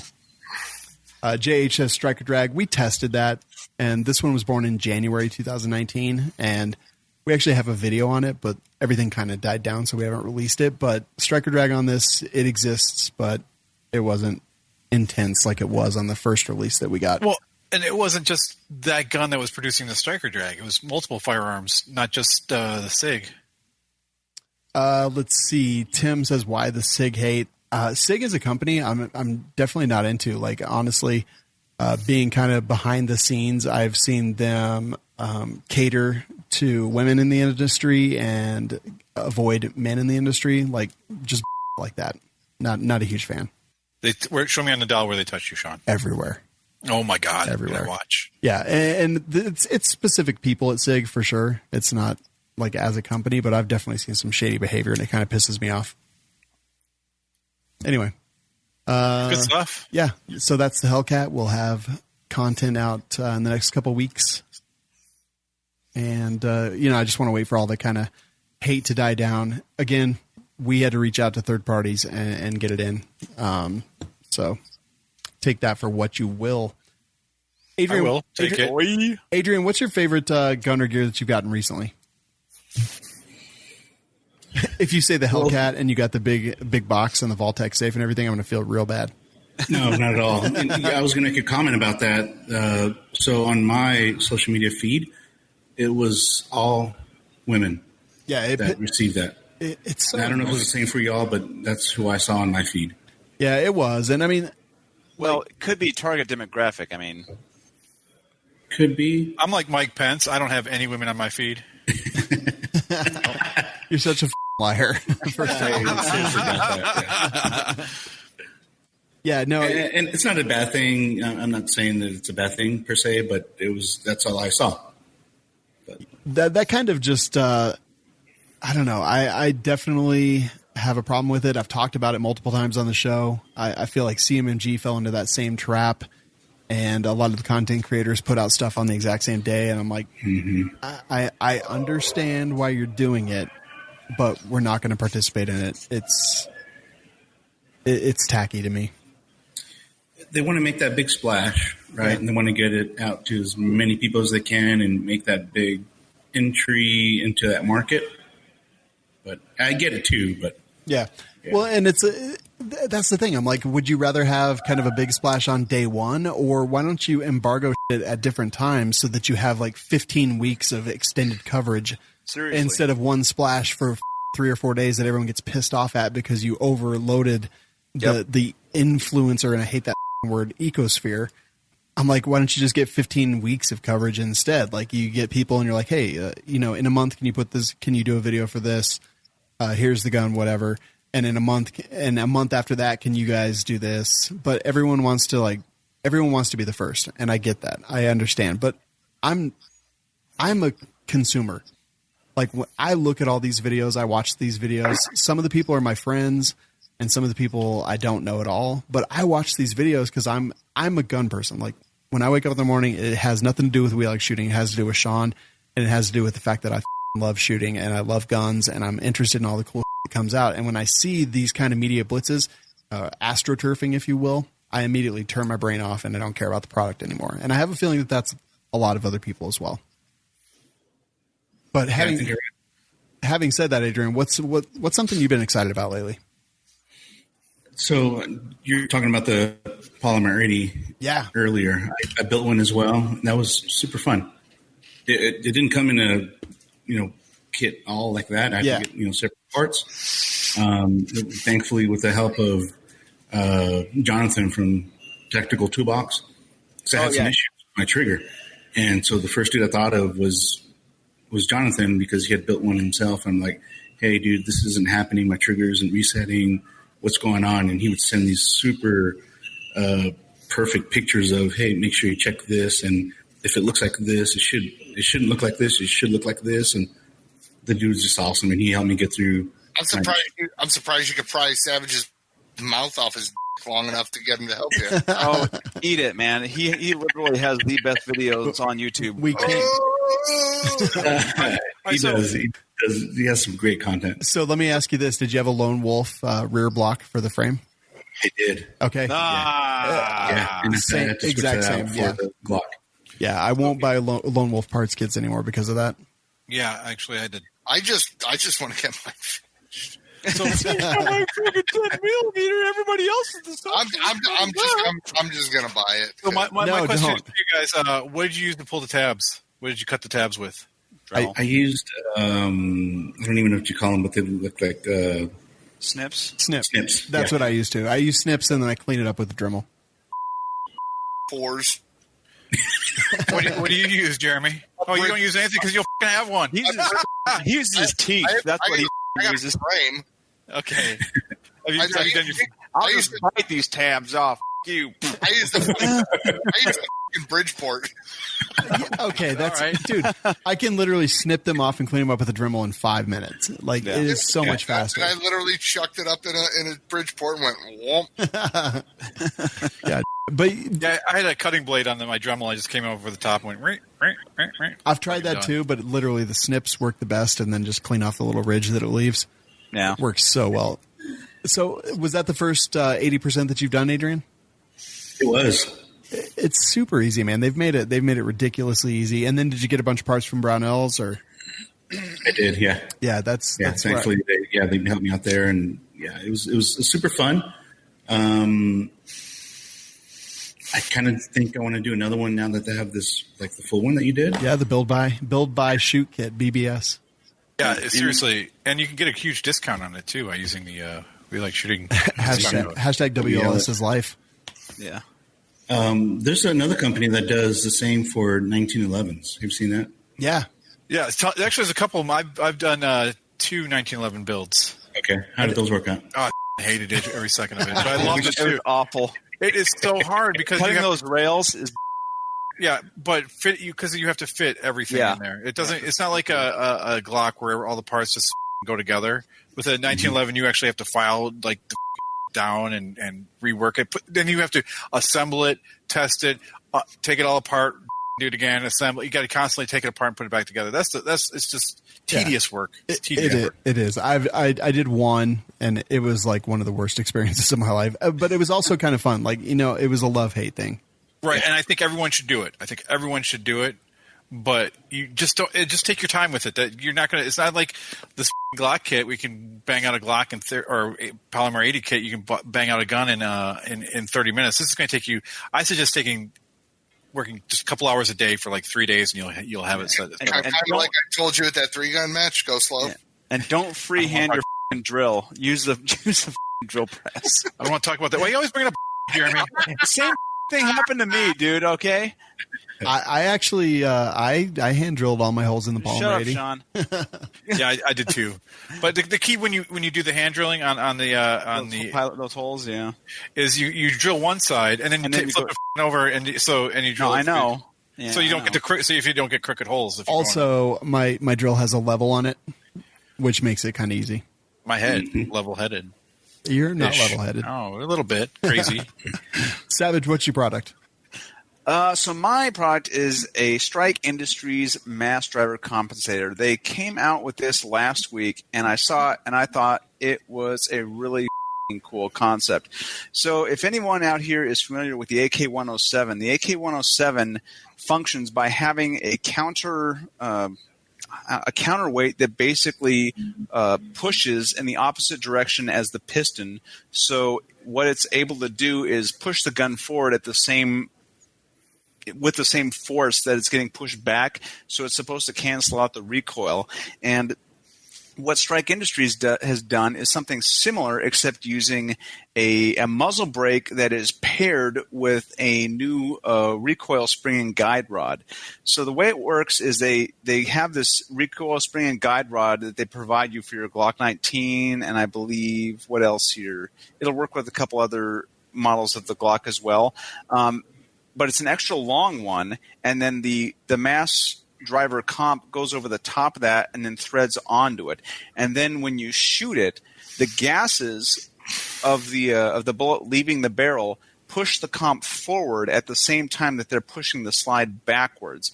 And they've engineered it so that the Strike Industries mass driver compensator represents a quantum leap in compensator design. Jesus. Hold on one Current second. designs have largely been unchanged since the 1930s. I don't know what happened. It's about time for something revolutionary. Yeah, there's a pause button. The mass driver name is inspired by the idea Dude, I don't know what. Literally, don't know what Close happened. the window, dude. Jesus. by ejecting. It's not open. I was trying to show the video. You, Strike Industries. No, it was my fault. I'm kidding. Go ahead, Autoplay. Savage. So as the comp is getting pushed forward by the gases and the slide is getting pushed back, the idea is that those two opposing forces will kind of cancel each other out, and you'll have less recoil. In addition to the ports on the compensator pushing the gases up and the nose of the barrel down. They show some footage within those videos of them shooting the gun. I'm just from looking at it, I'm not seeing what would appear to be a huge difference in the recoil. But I'd like to feel it in my hands first to see if it would make a difference, because it's a really cool concept. It's a concept that does work in other platforms. And if it does work in this, I think it would work great. It would be really cool. What I do know of compensators is that standard pressure 115 grain bullets are probably not going to be push as much gas out as the higher pressure rounds will, like plus P, and compensators are more effective with plus P. So it might actually be that the hotter rounds you put in, the flatter shooting the pistol will be after that. But I'd have to get one in my hands to test it out. Yeah, honestly, watching the video, I wasn't impressed with. First of all, it looks cool. Okay, let's talk about the good things. It does look very cool. It looks cool. The concept is a great concept. Yeah. Watching the video and seeing their operator cook off rounds, and that gun's just rising like any other gun. Yeah, I was like, oh, okay, it doesn't do anything. That's how I saw it. Yeah, I mean, he's a good shooter, but it didn't really seem to affect it very much. I really want to see some side by side. Yeah, and it might not just be. It could, not just be visual, but felt. It could be the amount of felt recoil is different, but you'd have to literally feel it in your hands with it on and with it off to make any kind of comparison. I mean, honestly, I like a lot of Strike Industry stuff. So yeah, in general, like I kind of trust and respect a lot of the stuff they do. So I agree with Aaron completely. Like the video, I was like, well, that doesn't seem very impressive at all. Because you need a better editor. Never mind. Holy is he slapping that trigger? Jesus. Do you think it's the shooter? No, I mean, it's just real sloppy, but that has nothing to do neither here nor there. I don't know. I can shoot a full auto Glock with less muzzle rise than that. Yeah. It's not a great video, but the product seems interesting. Savage, I'm kind of in with you. Is that available at Brownells, I wonder? No, it's actually, I think they've gotten exclusive through Primary Arms. Well, them. Right? Unless they want to, It seems like a way to not make money. Yeah. I don't know. It seems I started to read through the comments on YouTube, and then I got eye cancer and stopped. Good call. Yeah. It was, I don't know. I'm pretty curious, man. Why curious? No. Comp curious. Oh. All right. It is time to talk about some Brownells.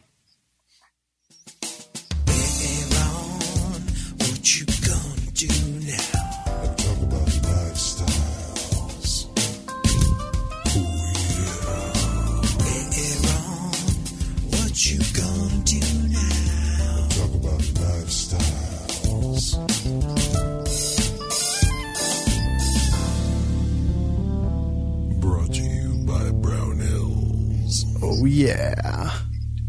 So I was looking on Brownells today. I needed to buy some ammo. And they've always got some pretty damn good deals, but I found some really good ones today. I actually went to their sales section, and then, dude, you can filter so much on the Brownells website. So I was like, I want in stock, I want handgun ammunition, I want 9x19, I want brass case. Like, I was able to filter so much until it was like, here's 17 results meeting all your criteria. It was pretty handy. Adrian, when you got all your Polymer 80 stuff, you got a lot of it from Brownells. Like, was there anything that you were just like, oh, I wish I could get this, and they didn't have? No, they pretty much had everything that I needed. Yeah, it's perfect. Yeah, I experience the same thing pretty much all the time. We've built so many Polymer 80s via Brownells and all the parts that they have. But yeah, ammo, the ability to filter down. Today I was like lever action. And I was like, first I was looking for a Marlin because I wanted the Ranger Point Precision handguard, the M-Lock handguard that's so badass, but the Marlins were out of stock. So I was like, I'll get a Henry instead. And I was like 357, lever action, just kind of dialed in and was able to do all that. Also, did you get the one with the side gate? No. I mean, it's cool, but it wasn't like the top priority for me. So we can shoot our lever guns together now. I know. We're going to be lever gun buddies. Yeah. Is yours 357? 4570. Okay. But I actually have a 357 coming in. Nice. From which company? My mom. That's awesome. But yeah, so you can search on their website. They've basically got Amazon Prime for guns with their Edge program. You can check that out as well. Any Brownell stuff you wanted to mention, Aaron? Just all of it, man. You guys, we post Brownell stuff on our Facebook page all the time with great deals. So check it out if you get a chance. Yes. Adrian, any Brownell stuff you want to mention? No, just, I mean, they have everything that you could need for your gun needs, ammo. Absolutely. Always get my ammo from them, yeah. And then gun parts, yeah. Totally. Shot glasses, too.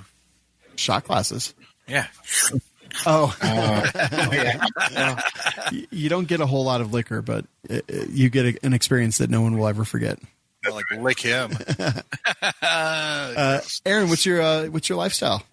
I wanted to talk about the term high capacity magazines and changing the narrative, guys. We see this a lot where people on the left are like high capacity magazines and assault rifles and all this stuff, and their vernacular is completely incorrect. And we need to address that.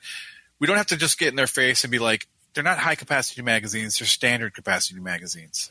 You know, we don't have to jump down their throat on this stuff, but, you know, in a conversation, just either gently correct them or just use that term when they're using their term. Like, these high capacity magazines, yeah, these standard capacity magazines, but we need to change it so it becomes part of the lexicon and just part of how we talk in general.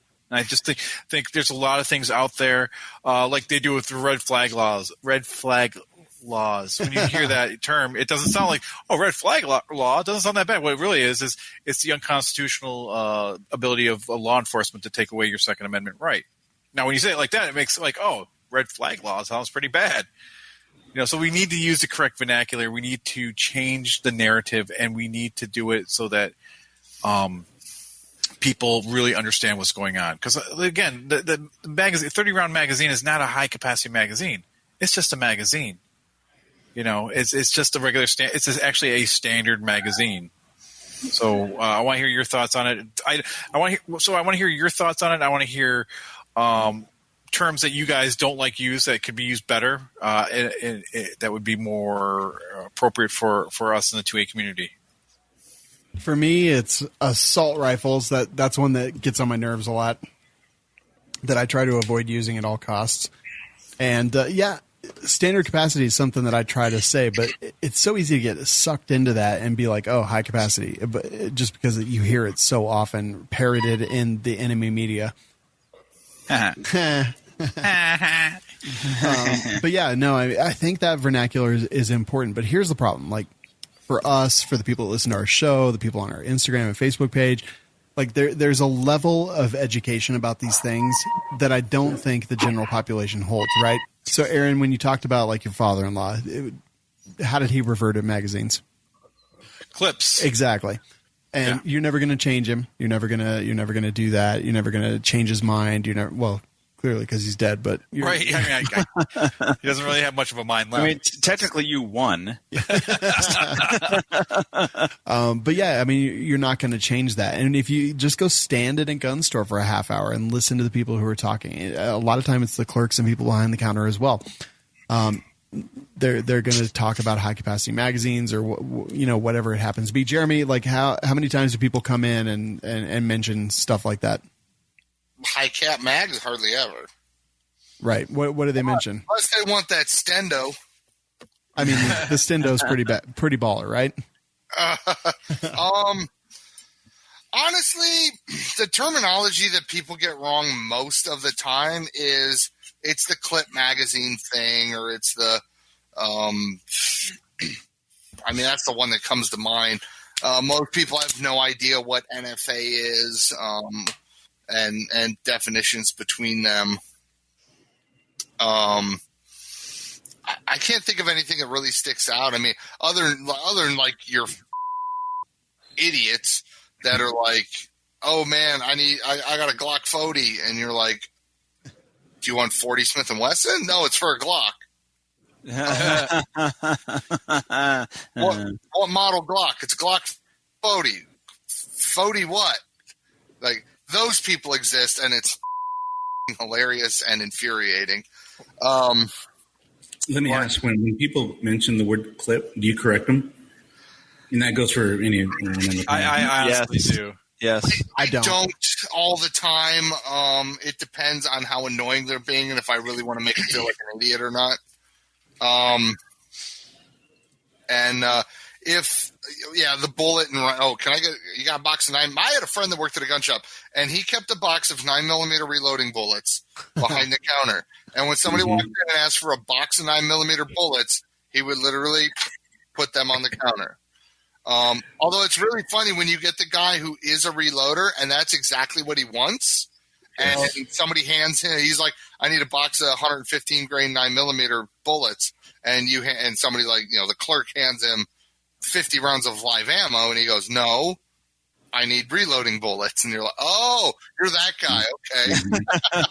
You're the one guy. Right. It's all stupid term. Look, Aaron, you're never going to get people that know nothing to use correct terminology about things that they know nothing about and don't want to know things about. Not to mention, most of it's talking points and parroting. We're not going to change the culture of CNN because that's the people who we'd have to change the culture of, because they're just parroting what they heard on the news with high cap magazines. And we know that's not a real thing, much like I know ghost guns aren't a thing. And, 30 caliber clipazines. Yeah, there is so much, and so much of it is pedantic. And I swear, as I mature as a gun owner, I care less about this stuff. Like, dude, when I first started, I was like, ha, it's not a bullet, it's a cartridge. Or ha, it's not a high capacity, it's a standard capacity, because that's what they all come with. Then when you start putting people through classes and doing training and being at gun stores and doing all this other stuff, you're like, holy this is like an uphill battle, and I don't think we can ever win. And then I start to wonder, how important is this battle to actually win? And dude, Aaron, I am with you. I'm not disagreeing with you at all.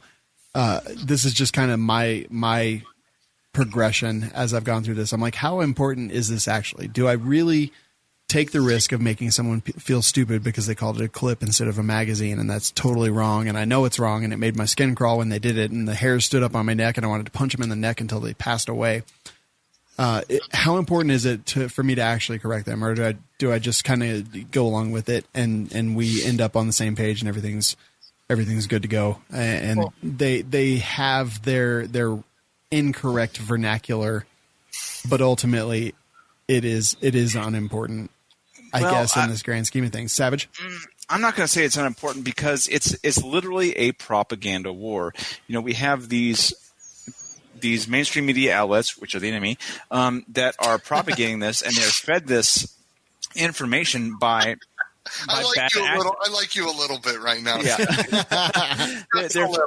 They're fed this information by bad actors like the Brady campaign and anything by Michael Bloomberg, because they're changing the language, and that is their entire goal. They are using propaganda to change the language and make things different. And that's how assault weapons got initiated way back in the beginning with Josh Sugarman when he wrote his white paper and eventually got that turned into the assault weapon ban of 1994 that lasted for 10 years.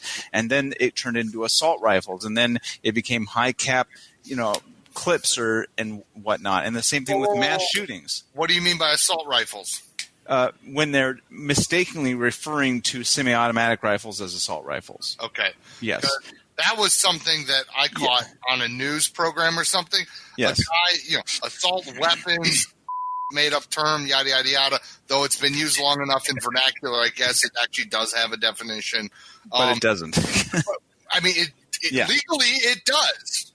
And it depends. It varies on many different states. There's no set definition on assault weapon. And I get that, but we all know what somebody means when they say it. Yeah. But my point being, I was watching a news program, and the guy was making the argument that assault rifles don't exist, and that bugged wrong. Bugged on me because an assault rifle actually have a set definition by NATO, and a bunch of countries, this is an assault rifle. Yeah, but it moves beyond just language usage into actual generation of statistics and what they call science, especially when it comes to things like mass shooting. Like mass shootings had a set definition for 30 some odd years, whereas 4 people killed in a shooting. That's what it meant. And then 2014 comes along, and some basement dwellers from Reddit decided all on their own that they wanted to change the definition in the U.S. to 4 people injured in a shooting or killed. Suddenly, that widens the scope of what actually becomes a mass shooting. That increases the numbers exponentially. It went from what was 24 to 26 in a given year to 200, 300 mass shootings in a given year, and it totally all the results. So you putting garbage numbers in and you get garbage numbers out because you're around with actual definitions of scientific terms. So it is a propaganda war. It is a culture war, and it's something. It's not fun to have to fight, but we have to fight it. So I think Savage, you nailed what I was my point. My point wasn't really talking about bullets and clips and things like that. It's the narrative itself.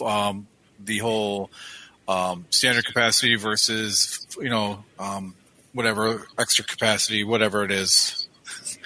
I like Morpheus. Was it Morpheus who said that he's got a? They were definitely not my friends, dude. Oh, Nick. It was Nick who said, "I just got an extra standard capacity drum magazine." Extra standard, awesome. Yeah, I like that. Yeah. So the real thing is, it's not like just the pejorative of the bullet versus cartridge versus clip versus magazine. It's actually let us own and take over and reclaim the actual correct terms for these items that are important to us. Yeah. Adrian, what do you think? That's a lot of information that you all have been talking about, but yeah, all the different terms just like, how important is it for you to correct people when they use the wrong terms, like assault weapon or high capacity magazines? Or it depends on the people I'm talking about, the people in the room. If I want to seem like pass myself off as a douche, I'll correct them, and sometimes I've done that. And if I know I'm not going to see that person again, it's like I don't care. But friends that refer to clips and assault rifles, things like that, I'll educate them a little bit and just tell them that that's not the proper term. It's magazines, it's cartridge, it's and then sometimes I'll ask them, what do you think the definition of an assault rifle is? And then of course they'll give me the definition that they heard on the news or whatever, and we'll just have a casual conversation. But yeah, that's typically where I'm at. Yeah, like imagine it like this. Take guns completely out of the situation. Take any other specialty, like cigars, your specialization. If somebody comes in and is using all these weird ass terms, you don't come at them, from an aggressive point of view. You say, look, okay, I know what you're trying to get at. Let me help you out with this because you have an idea of what you're trying to say. Let me try and help you get there by introducing you to the correct terms. Same thing with cars or whatever subject you want. You have a bunch of ignorant people that want to get to a place of knowledge and they want to use terms, but they don't know how to put those terms into the correct verbiage. That's a good point. Yeah, I agree with you guys, but I also kind of disagree. This is one that I know I'm wishy-washy on some stuff, but this is definitely one of those things. I'm like, it's been important to me in the past, but then I kind of think about it and I'm like, how important is it actually? So it's a tough one. I don't know what the right answer is. People hate being corrected. Like, they hate it, especially from someone that they don't really know. If you correct somebody that you don't really know, dude, people get mad. And Ethan said, Savage, is it an info war? I think it is a war of propaganda. It's a social war. We are in a social war, not a civil war, but a social war. We're in a culture war right now. Well, it's a war of ideas, and it's ownership of those ideas that needs to get locked down.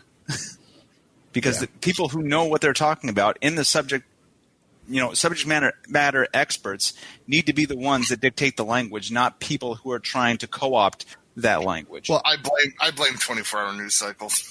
I agree. I actually do agree.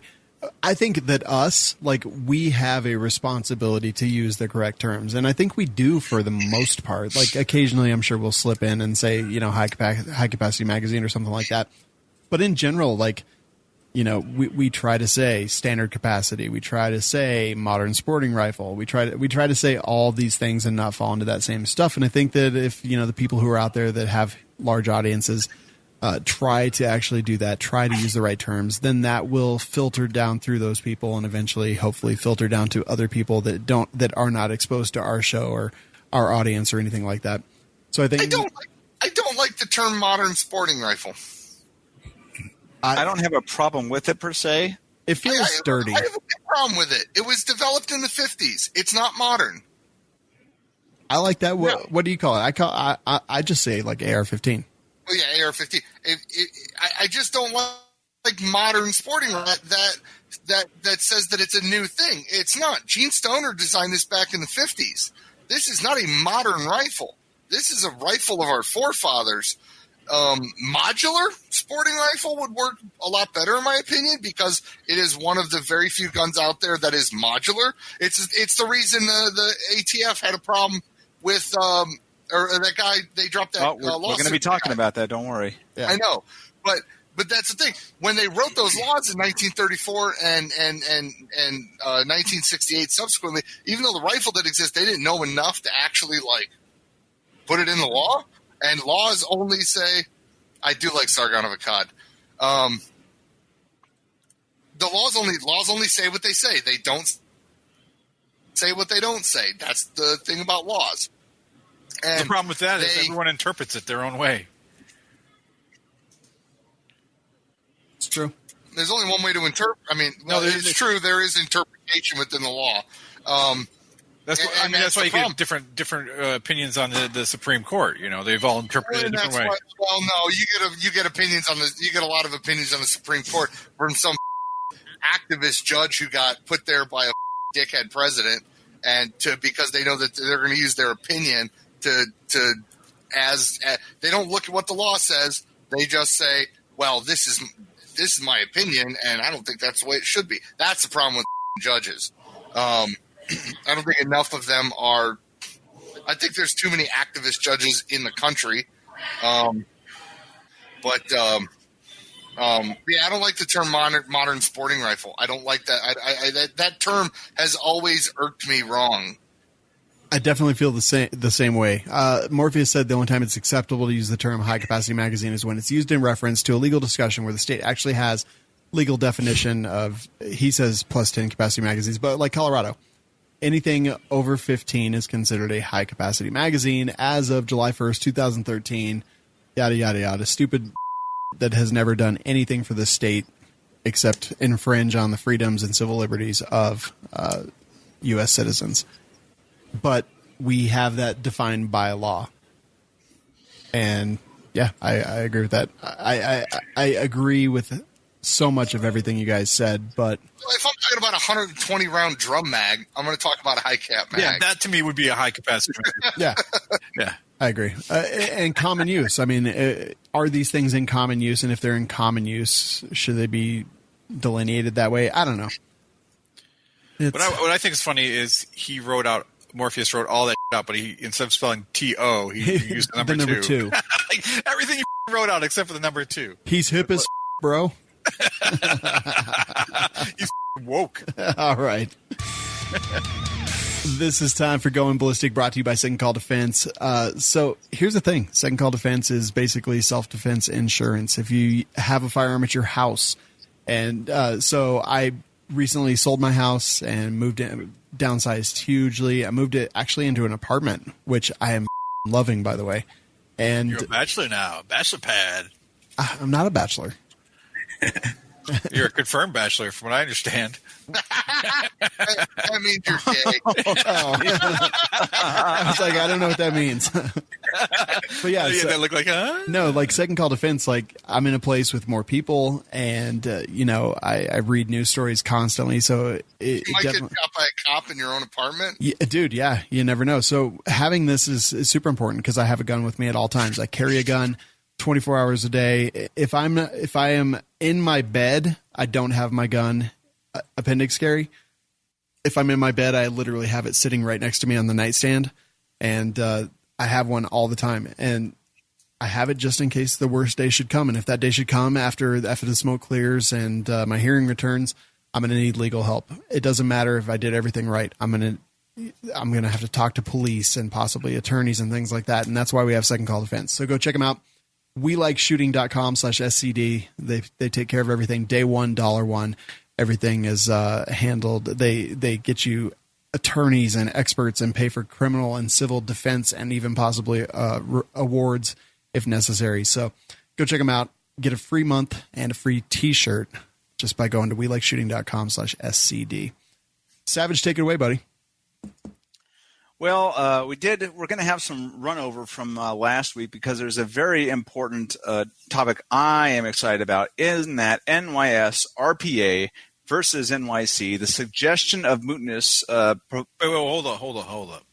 Can you tell us what those acronyms mean? New York State Rifle and Pistol Association. Yep. Versus New York City. So New York City had put forth to the court that they needed to moot the case.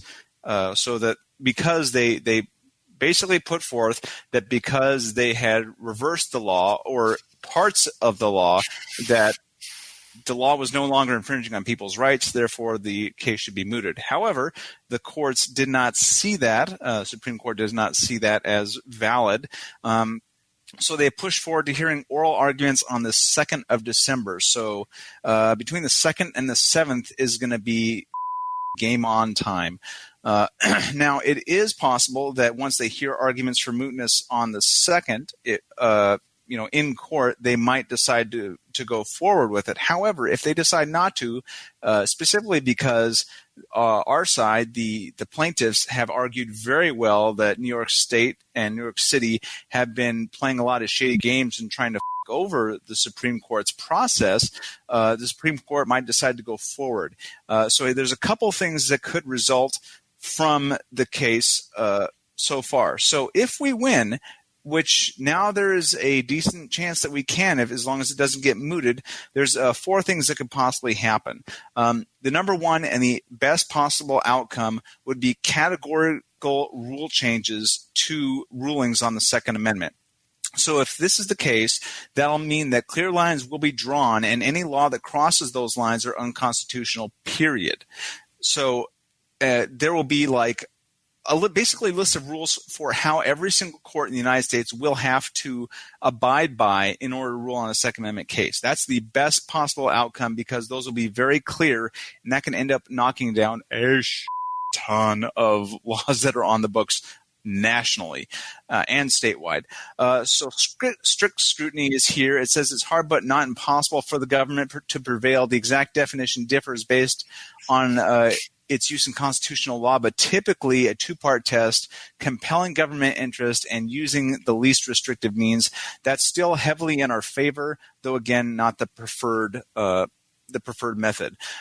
There's also intermediate scrutiny, which technically we should already be afforded on the Second Amendment, but every lower court has been ignoring basically. So it says here that the intermediate scrutiny is difficult to surmount, but surmountable for the government, at least in other applications. Lower courts have watered down the Second Amendment context such that it is basically rational basis, which is the lowest form of scrutiny when it comes to reviewing constitutional laws. It says here they could see the proper quote-unquote form of intermediate scrutiny applied. I think this is, if that or the rational basis takes hold, we're kind of screwed. But the way the Supreme Court is positioned now with the number of justices on it, I think we're either going to see categorical rules or strict scrutiny. So it's really down to the wire now, and we're kind of back to where we were when it was McDonald and Heller getting ruled. Like this is game time. If this goes in our favor, it could be huge.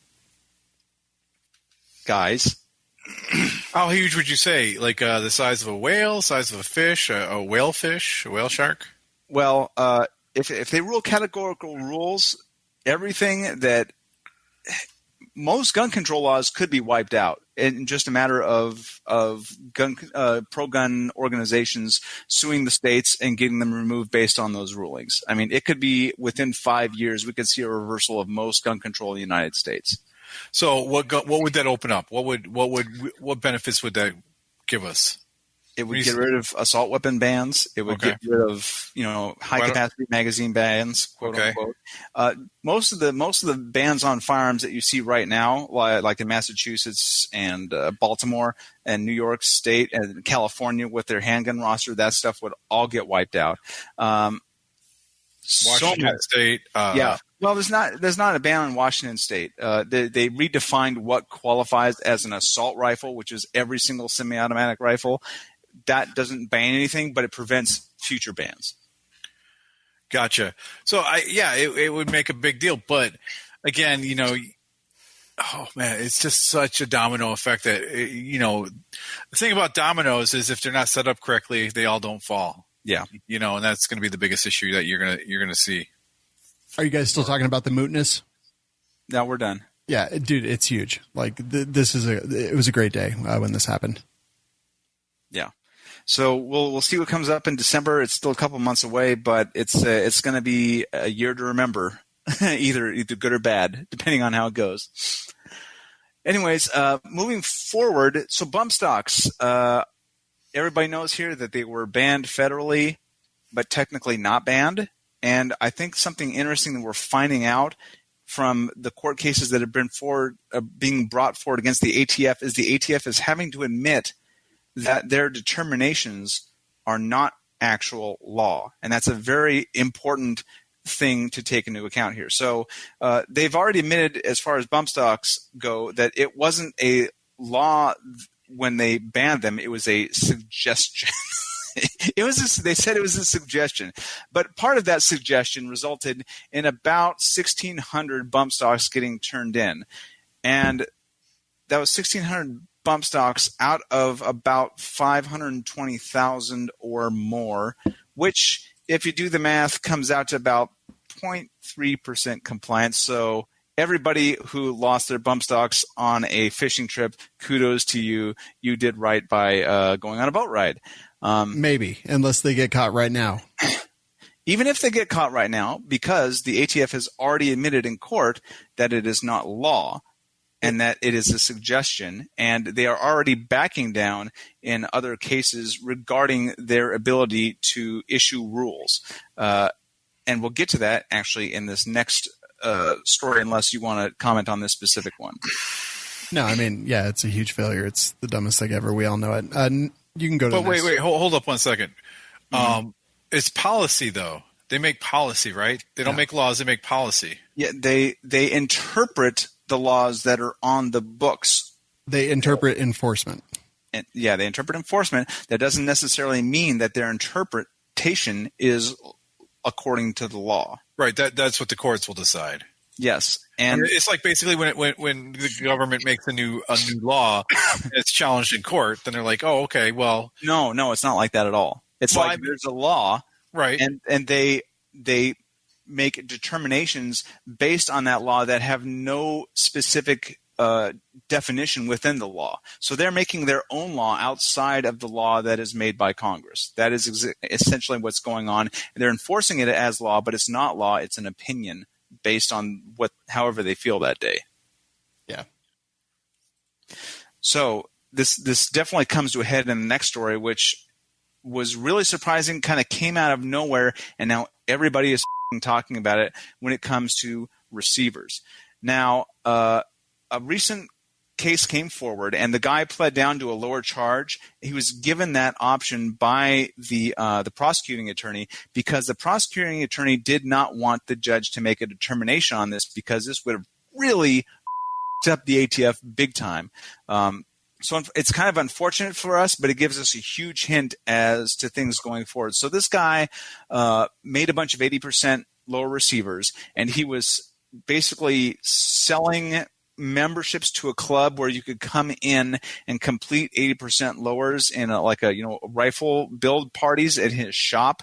You'd basically come in, you'd pay the club fee and push a button on a CNC machine, and it would mill out the 80% lowers. So it ended up happening that a few people who were prohibited persons and somebody who ended up being in a mass shooting used his service. And so people were pissed about that. And the ATF had been doing a sting operation on him, and they finally decided to bring him in. But dude got a really good lawyer who made a very important point. So the lawyer argued that the definition of a receiver under the relevant federal code differed in various ways from the AR-15 component Roe was accused of manufacturing. Under the U.S. Code of Federal Regulations, a firearm frame or receiver is defined as that part of the firearm which provides a housing for the hammer, bolt or breech lock, and those are in combination, and firing mechanism, and which is usually threaded as its forward portion to receive the barrel. So the problem is that an AR lower receiver does not house a bolt or breech lock. The upper receiver does. And the lower receiver also doesn't thread to a barrel. So the lower receiver in Roe's case does not have, like it says, lower breech block or bolt, and is not thread to receive the barrel. He called the decision to classify it as a firearm nonetheless the result of secret in-house decision-making, which is, kind of the purview of the ATF. They're making these in-house decisions, in-house rulings based on law, even if those rulings are not in accordance with the law. So the judge in this case agreed with the defendant that according to U.S. law, lower receivers do not count as a receiver. Think about how big that is. And if you think about it, every single semi-automatic pistol also does not count as a receiver, therefore a firearm. So every single semi-automatic pistol, every single AR, basically any firearm that uses split receivers, a lower and upper receiver, would no longer count as a firearm if this case had been ruled on. Yeah. So, sorry, go ahead. No, here's the problem that I have with this. This is awful. Them giving him a deal and dropping all charges. It's terrible. It's the worst thing that could ever happen. It's not, because it doesn't mean that this is going to be the last time this is going to happen. No, it may happen again, but here's the thing.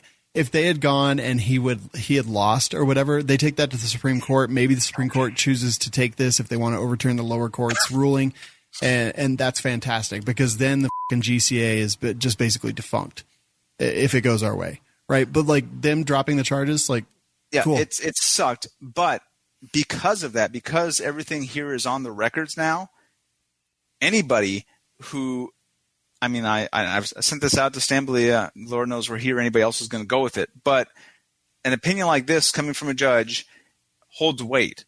And it is possible that anyone and everyone who has been arrested for possession of a firearm that did not meet the federal definition could sue the federal government in a class action. I'm probably wrong on this as far as lawyer stuff goes, so feel free to correct me.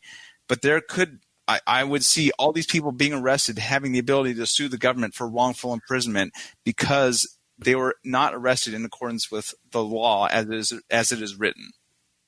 So my concern with this, I agree with you, but my concern is the spitefulness of the other side saying, well, once you join those two together, you've just made a receiver.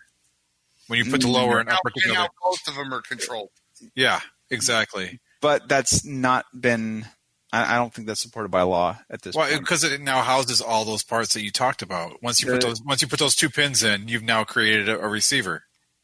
I don't think it's complete. Or the front pivot pin's going to need to be permanently attached, and you won't be able to remove them. Right, exactly. But it's the judge has already admitted – in court, in his opinion, before taking the plea down deal, that the no AR receiver meets this definition now. Right. Yeah. I think what happens is then they just make uppers the serialized part. Even if it was an upper, it still wouldn't contain the firing components. Does it say the trigger group? Because the hammer actually sits into the upper. It's installed into the lower, though. It sits. If you want, semantics. It's attached. Listen, it says and the firing mechanism, and the hammer and firing mechanism is in the lower receiver. It's not in the upper receiver. So you define the firing mechanism as a trigger. Yeah, trigger and hammer. Okay, not just the hammer. So was this guy involved with, or not involved? That there's absolutely the wrong terminology. Is this guy associated with the case with the San Bernardino mass killing? It's possible. I believe it was. It says that he was turned up in an ATF investigation again, seized as part of a probe. Because one of those shootings did involve an 80%, and I believe that did come from his shop. Yeah, I mean, I don't think he did anything wrong. It's a long article, and actually it's a fairly well-written article by CNN, which is like, what the But honestly, that would be my big fear is once you combine those two, the upper and lower receiver, you suddenly now have serial. It needs to be serialized together, and they need to be mated.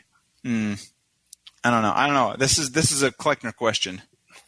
Yeah, definitely. Well, no, it's.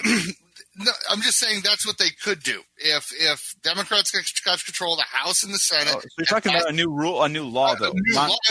An interpretation of the law. No, not an interpretation law. Because you got to remember, these weren't real prominent when that law was written. So it wasn't even in the purview. Rifles were bolt action, lever action, and yada yada yada. This just says if it goes to the Supreme Court, they're going to go to the law book and they're going to pass a law, the Gun Control Act revision of 2020, and we're going to get some new. Yeah, it would have to be a whole new law. Because you don't tell me they're not going to do that real quick. Well, I don't know. I think not in the current Congress. Not the current Congress. Maybe next year, depending on how the elections go. Pretty interesting. Adrian, have you heard about this one before tonight? I have not. It's a really interesting case, man. I read this article and a couple others, and it is very interesting. I mean, clearly we know that the law is usually written really in gray areas and not clear in a lot of ways, and this is a perfect example of that. But yeah, it's a good one. I can't wait to see. Thank you for Savage for dropping that knowledge. I'm going to definitely do some research on that. And look it up. Thank you. And one of our listeners, Chris, says, "Who cares if putting together it's not illegal to make a fire at home?" You're right. It's not illegal. So here's the deal: how would you like to have an AR-15 lower shipped straight to your house? That's what this means. But again, if you mate them together, again going back to the whole mating part, and they both have to have the same. It's like the VIN number on your car. It's more like if you think about like an 870 shotgun receiver, that would qualify as a firearm, but because everything's housed there. But you're making an assumption that just because an upper and a lower are mated together, that suddenly makes a full receiver. Well, it contains all the parts that you said: a threading section, a bolt, the trigger group. But all that stuff. if somebody sent a lower receiver by itself, like shipped full 100% lower receiver to you, right? That's not a firearm now. Correct. But as soon as you attach it to the top, it becomes a firearm. So what? You can legally manufacture your own firearms at home. But you're not at home. You're using their tools, their equipment, their knowledge. No, without even an 80%. You can do 100%. But listen. Now you cannot go to Brownells and say, I want to buy an upper and a lower receiver at the same time. Because it's an intent now. You're moving to the intent portion and your intent to build an entire firearm. But intent isn't written into Gun Control Act. It's only written into the National Firearms Act. If I have a rifle and a very short barrel just sitting at home, not all put together, there's intent. That's NFA, not GCA. That's constructive intent, perhaps, maybe, if they decide to charge you with that. Right. I mean, it's just it's there. It's a cautionary tale because there are people out there who think like if I came up with the idea, 10 people have already come up with the idea. That's the thing is there's no new ideas. So if I just thought of that, someone else is already thinking the same thing I am, and probably someone on the other side. All right. Honestly, they're probably too obsessed with the election coming up to even worry about that at this point. Yeah, don't underestimate them. We've been doing it too long. Next story. Last one, which feeds more into the media as the enemy. ABC released a story the other day, and they were showing a video of the Turkish bombing of Syria, and it was a mass of machine guns firing and gaseous explosions. And what it really was B-roll from the Knob Creek machine gun shoot. Yeah, like an event like we're going to this weekend, basically. It was just someone recorded a bunch. They removed all the people standing with cell phones from it. They covered everybody standing with the cell phones with a lower third. So you couldn't see everybody with their cell phones out recording all the machine guns and the tannerite and gasoline explosions. Yeah. And they were like, this is Syria. Look at this bombing that's going on right now. I mean, like, holy that is some of the worst propaganda. I don't know if it's the dumbest or if I don't know. It's just so bad. It was really bad, man. I don't know at what point someone was like, "This is a good idea. Let's take this really super fun event and put in this footage into this Turkish bombing of Syria." Like, what the was someone thinking? I don't understand. It literally defies any logic that I can possibly formulate. A while ago, there was a plane that went down, and someone said they had footage from inside the plane. It was bad, but they showed it on live TV, but it was from Lost when the plane crashes. Or do you remember when that Korean plane went down, or it was some Asian plane? Yeah, and they were like, holy something Wong. Yeah. We too low. Yeah. I'm bang ding ow. Yeah, I mean, listen, everyone's in a rush to get the news out. They want to do that fucking but that is ridiculous that they put out this one, this is just, I mean, there's so much evidence that's not it. Like, you had to be the dumbest in the world producer to put that forward. Well, I guarantee it was some dude that was like, oh, I need to put this sizzle reel together for this news story, and what a gas, man. It really pushed a narrative that was an anti-Trump narrative in the article, or I'm sorry, the news broadcast, whatever. Yeah, I don't know what it was, but yeah, man, they ate it on that one. Word, homie. All right, I'm not even going to mention enemy media at this point. I don't need to. You just did. What? Listen, we disagree on a lot of things, but we agree on a lot of things. And I don't disagree with you. I just don't agree with you. All right, perfect. It's positively P-O-Z Derek. This is the time on the show when we talk about reviews. It's brought to you by SDI, the Sonoran Desert Institute. That's sdi.edu. You can go check them out if you want to learn how to manufacture your own firearms and become a gunsmith and things like that. All available, sdi.edu. Let them know that We Like Shooting sent you. And this is where we do the reviews. And Jeremy talks about the reviews, and there's some really fun ones tonight. So, Jeremy, take it away. False Advertising by D.L. Dunn, 5 stars. First of all, I love the show, full of humor and great information. Well, except when Nick, Aaron, and that commie are talking. Jeremy and Sean are a plethora of information, except on the whole SS thing. Unless there has been a couple dozen daddy stitches put on that wallered-out jelly hole, there's nothing sweet about it. Keep up the good work, guys. At first, I was like, yes, and then I was like, you. I've never heard it described as a jelly hole. Oh, wait, a wallered-out jelly hole. I mean, if jelly's coming out of there, you have issues, sir. But hey, at least he thinks I have a lot of information, and he probably I'm known as being super funny, so not so much. All right, here's the fun one. Okay, yeah, my favorite ever. Yeah, worst gun podcast ever! Yes. Point by FMJ88. 1 star. This show is awful. It drips of badly done sarcasm, complete with horrible sound effects from the 1980s morning radio. Wait, the host. I've got what? Yeah, I've got these. The hosts never have a kind word for one another and cackle at each other's bad one-liners.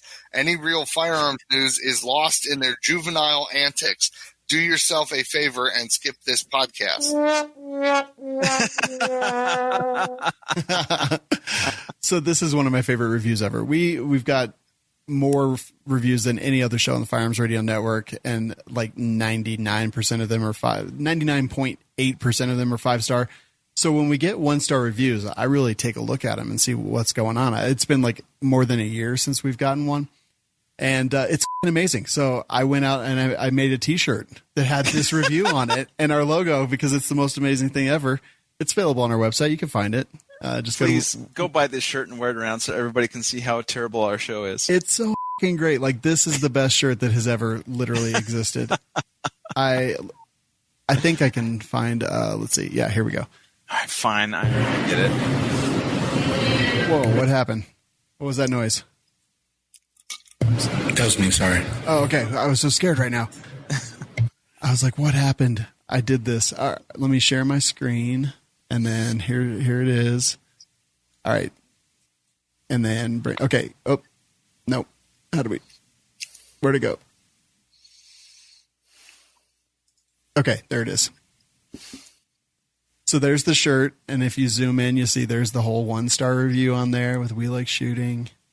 And dude, I made these shirts $11. 50 if you're really fat. Well, yeah, it goes up for like the 4XLs. But yeah, I loved this review. Thank you so much, FMJ88. I really appreciate the feedback. I think it's fantastic. And it's either one of our listeners with us or it's some old FUD. No, I think I definitely think this one. There's someone in the industry that absolutely hates me, and literally like a day after that person got mad at me, this review came out. So probably one of their acolytes. But God, dude, this is so great. I actually have this shirt. I will wear it tomorrow, and I will post pictures because it is amazing. But so yeah. What you should do is so it's FMJ88. Yeah. Right? Yeah. So a lot of times people use their username across many platforms. So if you Google FMJ88, I'm sure you can find this person out there. That's okay. That's okay. We're fine. Yeah. No, I'm not saying to do it. I'm just saying, Find him and send him the shirt. Exactly. So if enough people wear this shirt of this awful dude, I loved this. I loved every part of it. Thank you so much for what you have done for us. And Morpheus, no, that's not how you get your own shirt. No, I'm not going to do it again. I'm just going to go full on nuclear the rest of them. The Ancient One says burn them at the stake. Make it happen. Make it so. All right. Can I continue? Wait, Fish said, whoa, did Scott Jedlinski leave a review? I will have you know that the Jedi assures me that he loves our show and has listened on occasion. Did I ever tell you the one of the guys who worked on the range building it? His name was Jedi Knight. Dude, that's so awesome. His name is Jedediah Knight. Jedi. Oh my Knight. God! Amazing. And when he signed something, it said Jedi Knight. Give that guy a beer. That's dude. awesome. He's a pretty cool dude. Extra standard shirt. He's a Jedi Knight, for God's sake. Right. All right, you ready? Yeah. Yes. Ready. All right. God. Pocket Dump by Squatty Bob, 5 stars. Is it normal to cut your weenus with a pocket knife when dumping stuff in your pockets? Ooh. No. Your weenus. Wait, that's your elbow. I don't understand the premise of this question. Adrian, is this normal? I don't know. Well, maybe he lost his arm. So. No. Maybe he lost his arm to here, and that's what he used to put his knife in his pocket, and he cut his weenus. You don't Would dump it still, stuff would it in still be your a pocket. weenus if you didn't have the rest of your arm? Wouldn't it just be a nub? No, it's still your weenus. Someone get Hunter on the phone. Right. Well, he still has. He just doesn't have hands. I don't know, man. I mean, they're kind of hands. When you dump stuff you don't dump stuff in your pocket. You do a pocket dump and take stuff out of your pocket. Like if I was to dump, Maybe it's a kangaroo. if I did a pocket dump right now, what? That never mind. Yeah, we're I'm not just sorry. I'm just bragging Those are about my legal in all the switchblade. states, bro. I don't know, man. I think you're doing it wrong. Yeah. Well, again, maybe he's wearing overalls. Yeah, I don't That's know. how you got the whole. Sean, what you need to do is take that and get an apple, and if it sticks in the apple and the blade doesn't have to reset, it's good. Yeah. Look at that. It's a good one. You got a good one. Is the one you gave me? Yeah, it's good. Oh, see, now it needs to reset. So just pull the blade. No, I got it. It's good. Oh, okay. Look at you. Yeah. You just fling it. You just see it's messed up now. Just fling it. Nice. Okay, now it's not working. God knife. You broke it. Okay, it's good. It's back. Next review.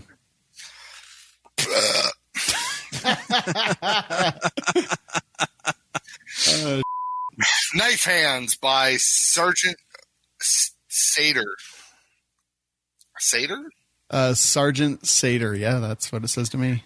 5 stars. I listen to the show, and I have to say I am not convinced that you all ain't a bunch of homos. But in this great country of ours, the don't ask, don't tell that is making our children weak is what makes your show strong. Sean, I hear you talking about your long hair, don't care attitude of growing up. I can respect that, except for the long hair part, you hippie. You are the general that leads these fools up the hill to die or live. It's on your shoulders. Aaron, your fat thieving ways makes me think of a company supply staff sergeant that was one of my best friends. Always do make friends with the supply sergeant. You can't go wrong when you do it right. Nick, you remind me of the Lance Corporal who would throw himself on a grenade if that grenade was a piece of cake. Savage is like the second lieutenant of the group. Oh, come on. Sure, he has a lot of good ideas, but nothing ever good came from a second lieutenant saying, I have an idea. And of course, Jeremy, the only leatherneck in the group, he would be the DI of you all with all the yelling and hate breathing. Keep up God's work, gents, and thank you. That's awesome. That is awesome. I love it. All right, let's start wrapping this shit up. First off, I want to thank Adrian for joining us tonight, man. It's been an absolute pleasure, buddy. I appreciate you having me on here. Thank you very much. I appreciate quick shout out to United Cigars and Industrial Cigar Company for having me here.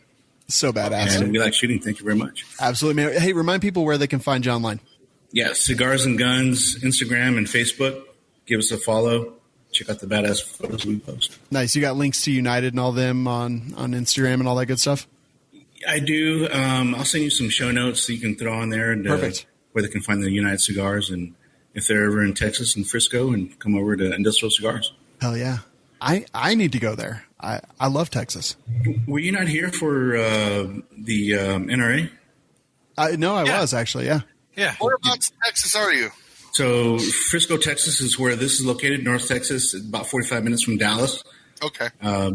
Best cigar shop in North Texas. So we actually we missed that event because we had something else that was conflicting. That's right. Yeah, there was a lot of stuff going on, but yeah, we had a lot of people show up.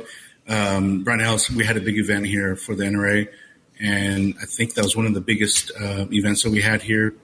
I want to say about 600 people. That's so awesome. It was huge. Yeah. And then we had July 4th, this past July 4th. Probably had about 400 people here. Damn, that's awesome, man. I love it. Yep. Thank you. Next time we go out to Texas, we're going there. Yeah. See, every time I'm in Texas, I'm in El Campo, which is south of Houston. It's a little bit far, but yeah, if you make it out to Dallas, please look me up and we'll hang out. Very cool, man. All right. So at Cigars and Guns on Instagram, go find them everywhere.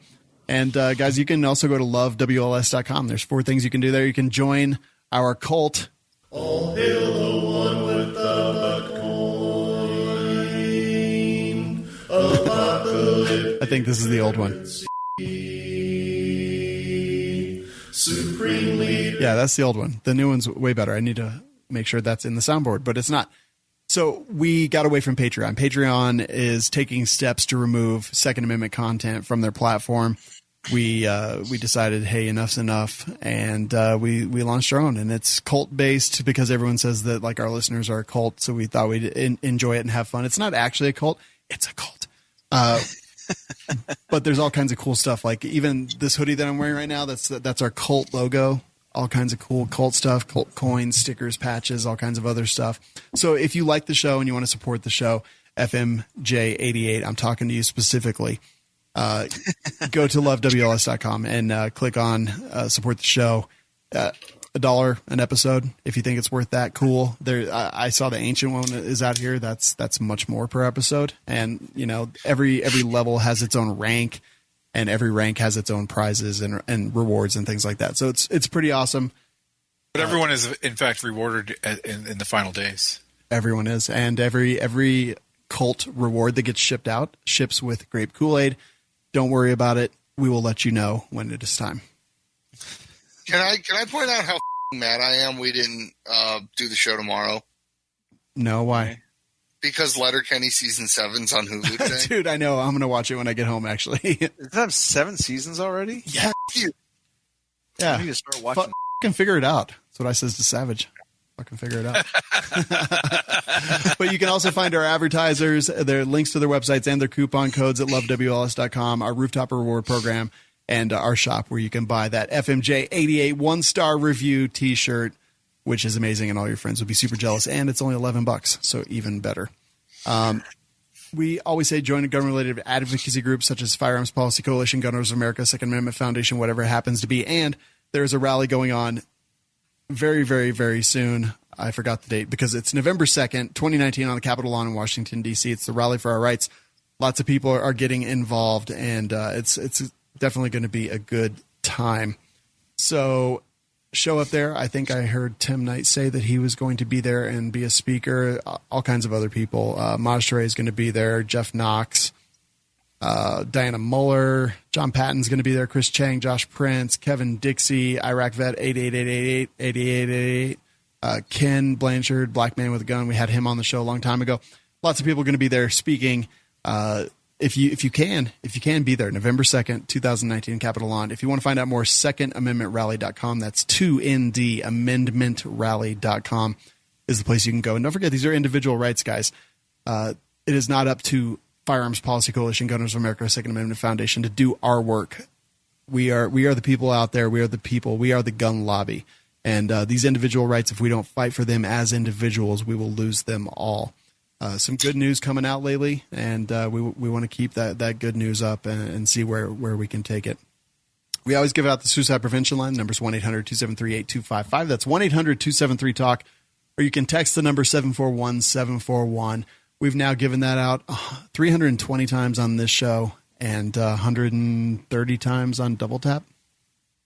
And I know that we've had people use that number, so if you need it, use it. It can definitely help. We want you here. But we're here live most weeks on Monday and Wednesday night and on demand every single day. Go to welikeshooting.com/show to subscribe. And as we always say, guys, thanks for listening. Get some medical training and shoot straight. You stole Nick's thing, man. I did. Well, he's not here. It's fine. It's fine. Jay said he made the Kool-Aid for his daughter. Oh, I saw that. I laughed. Oh, my God. United. Oh, man. So I actually didn't write down any notes tonight because I was having so much fun. What do we name the show? Puff Pew Pew. Hey! Done. There you go. I like it. Done. I don't know why I'm writing it down. I just want to feel important. Thanks for watching, everyone. We're so glad to be back. Right? I hated last week. Yeah. Not because I missed the show, just because my life was awful. I feel your pain. Also, Nick's dead. Sorry. Bye. Did you think that show was worth $1? Help the cast by visiting lovewls.com.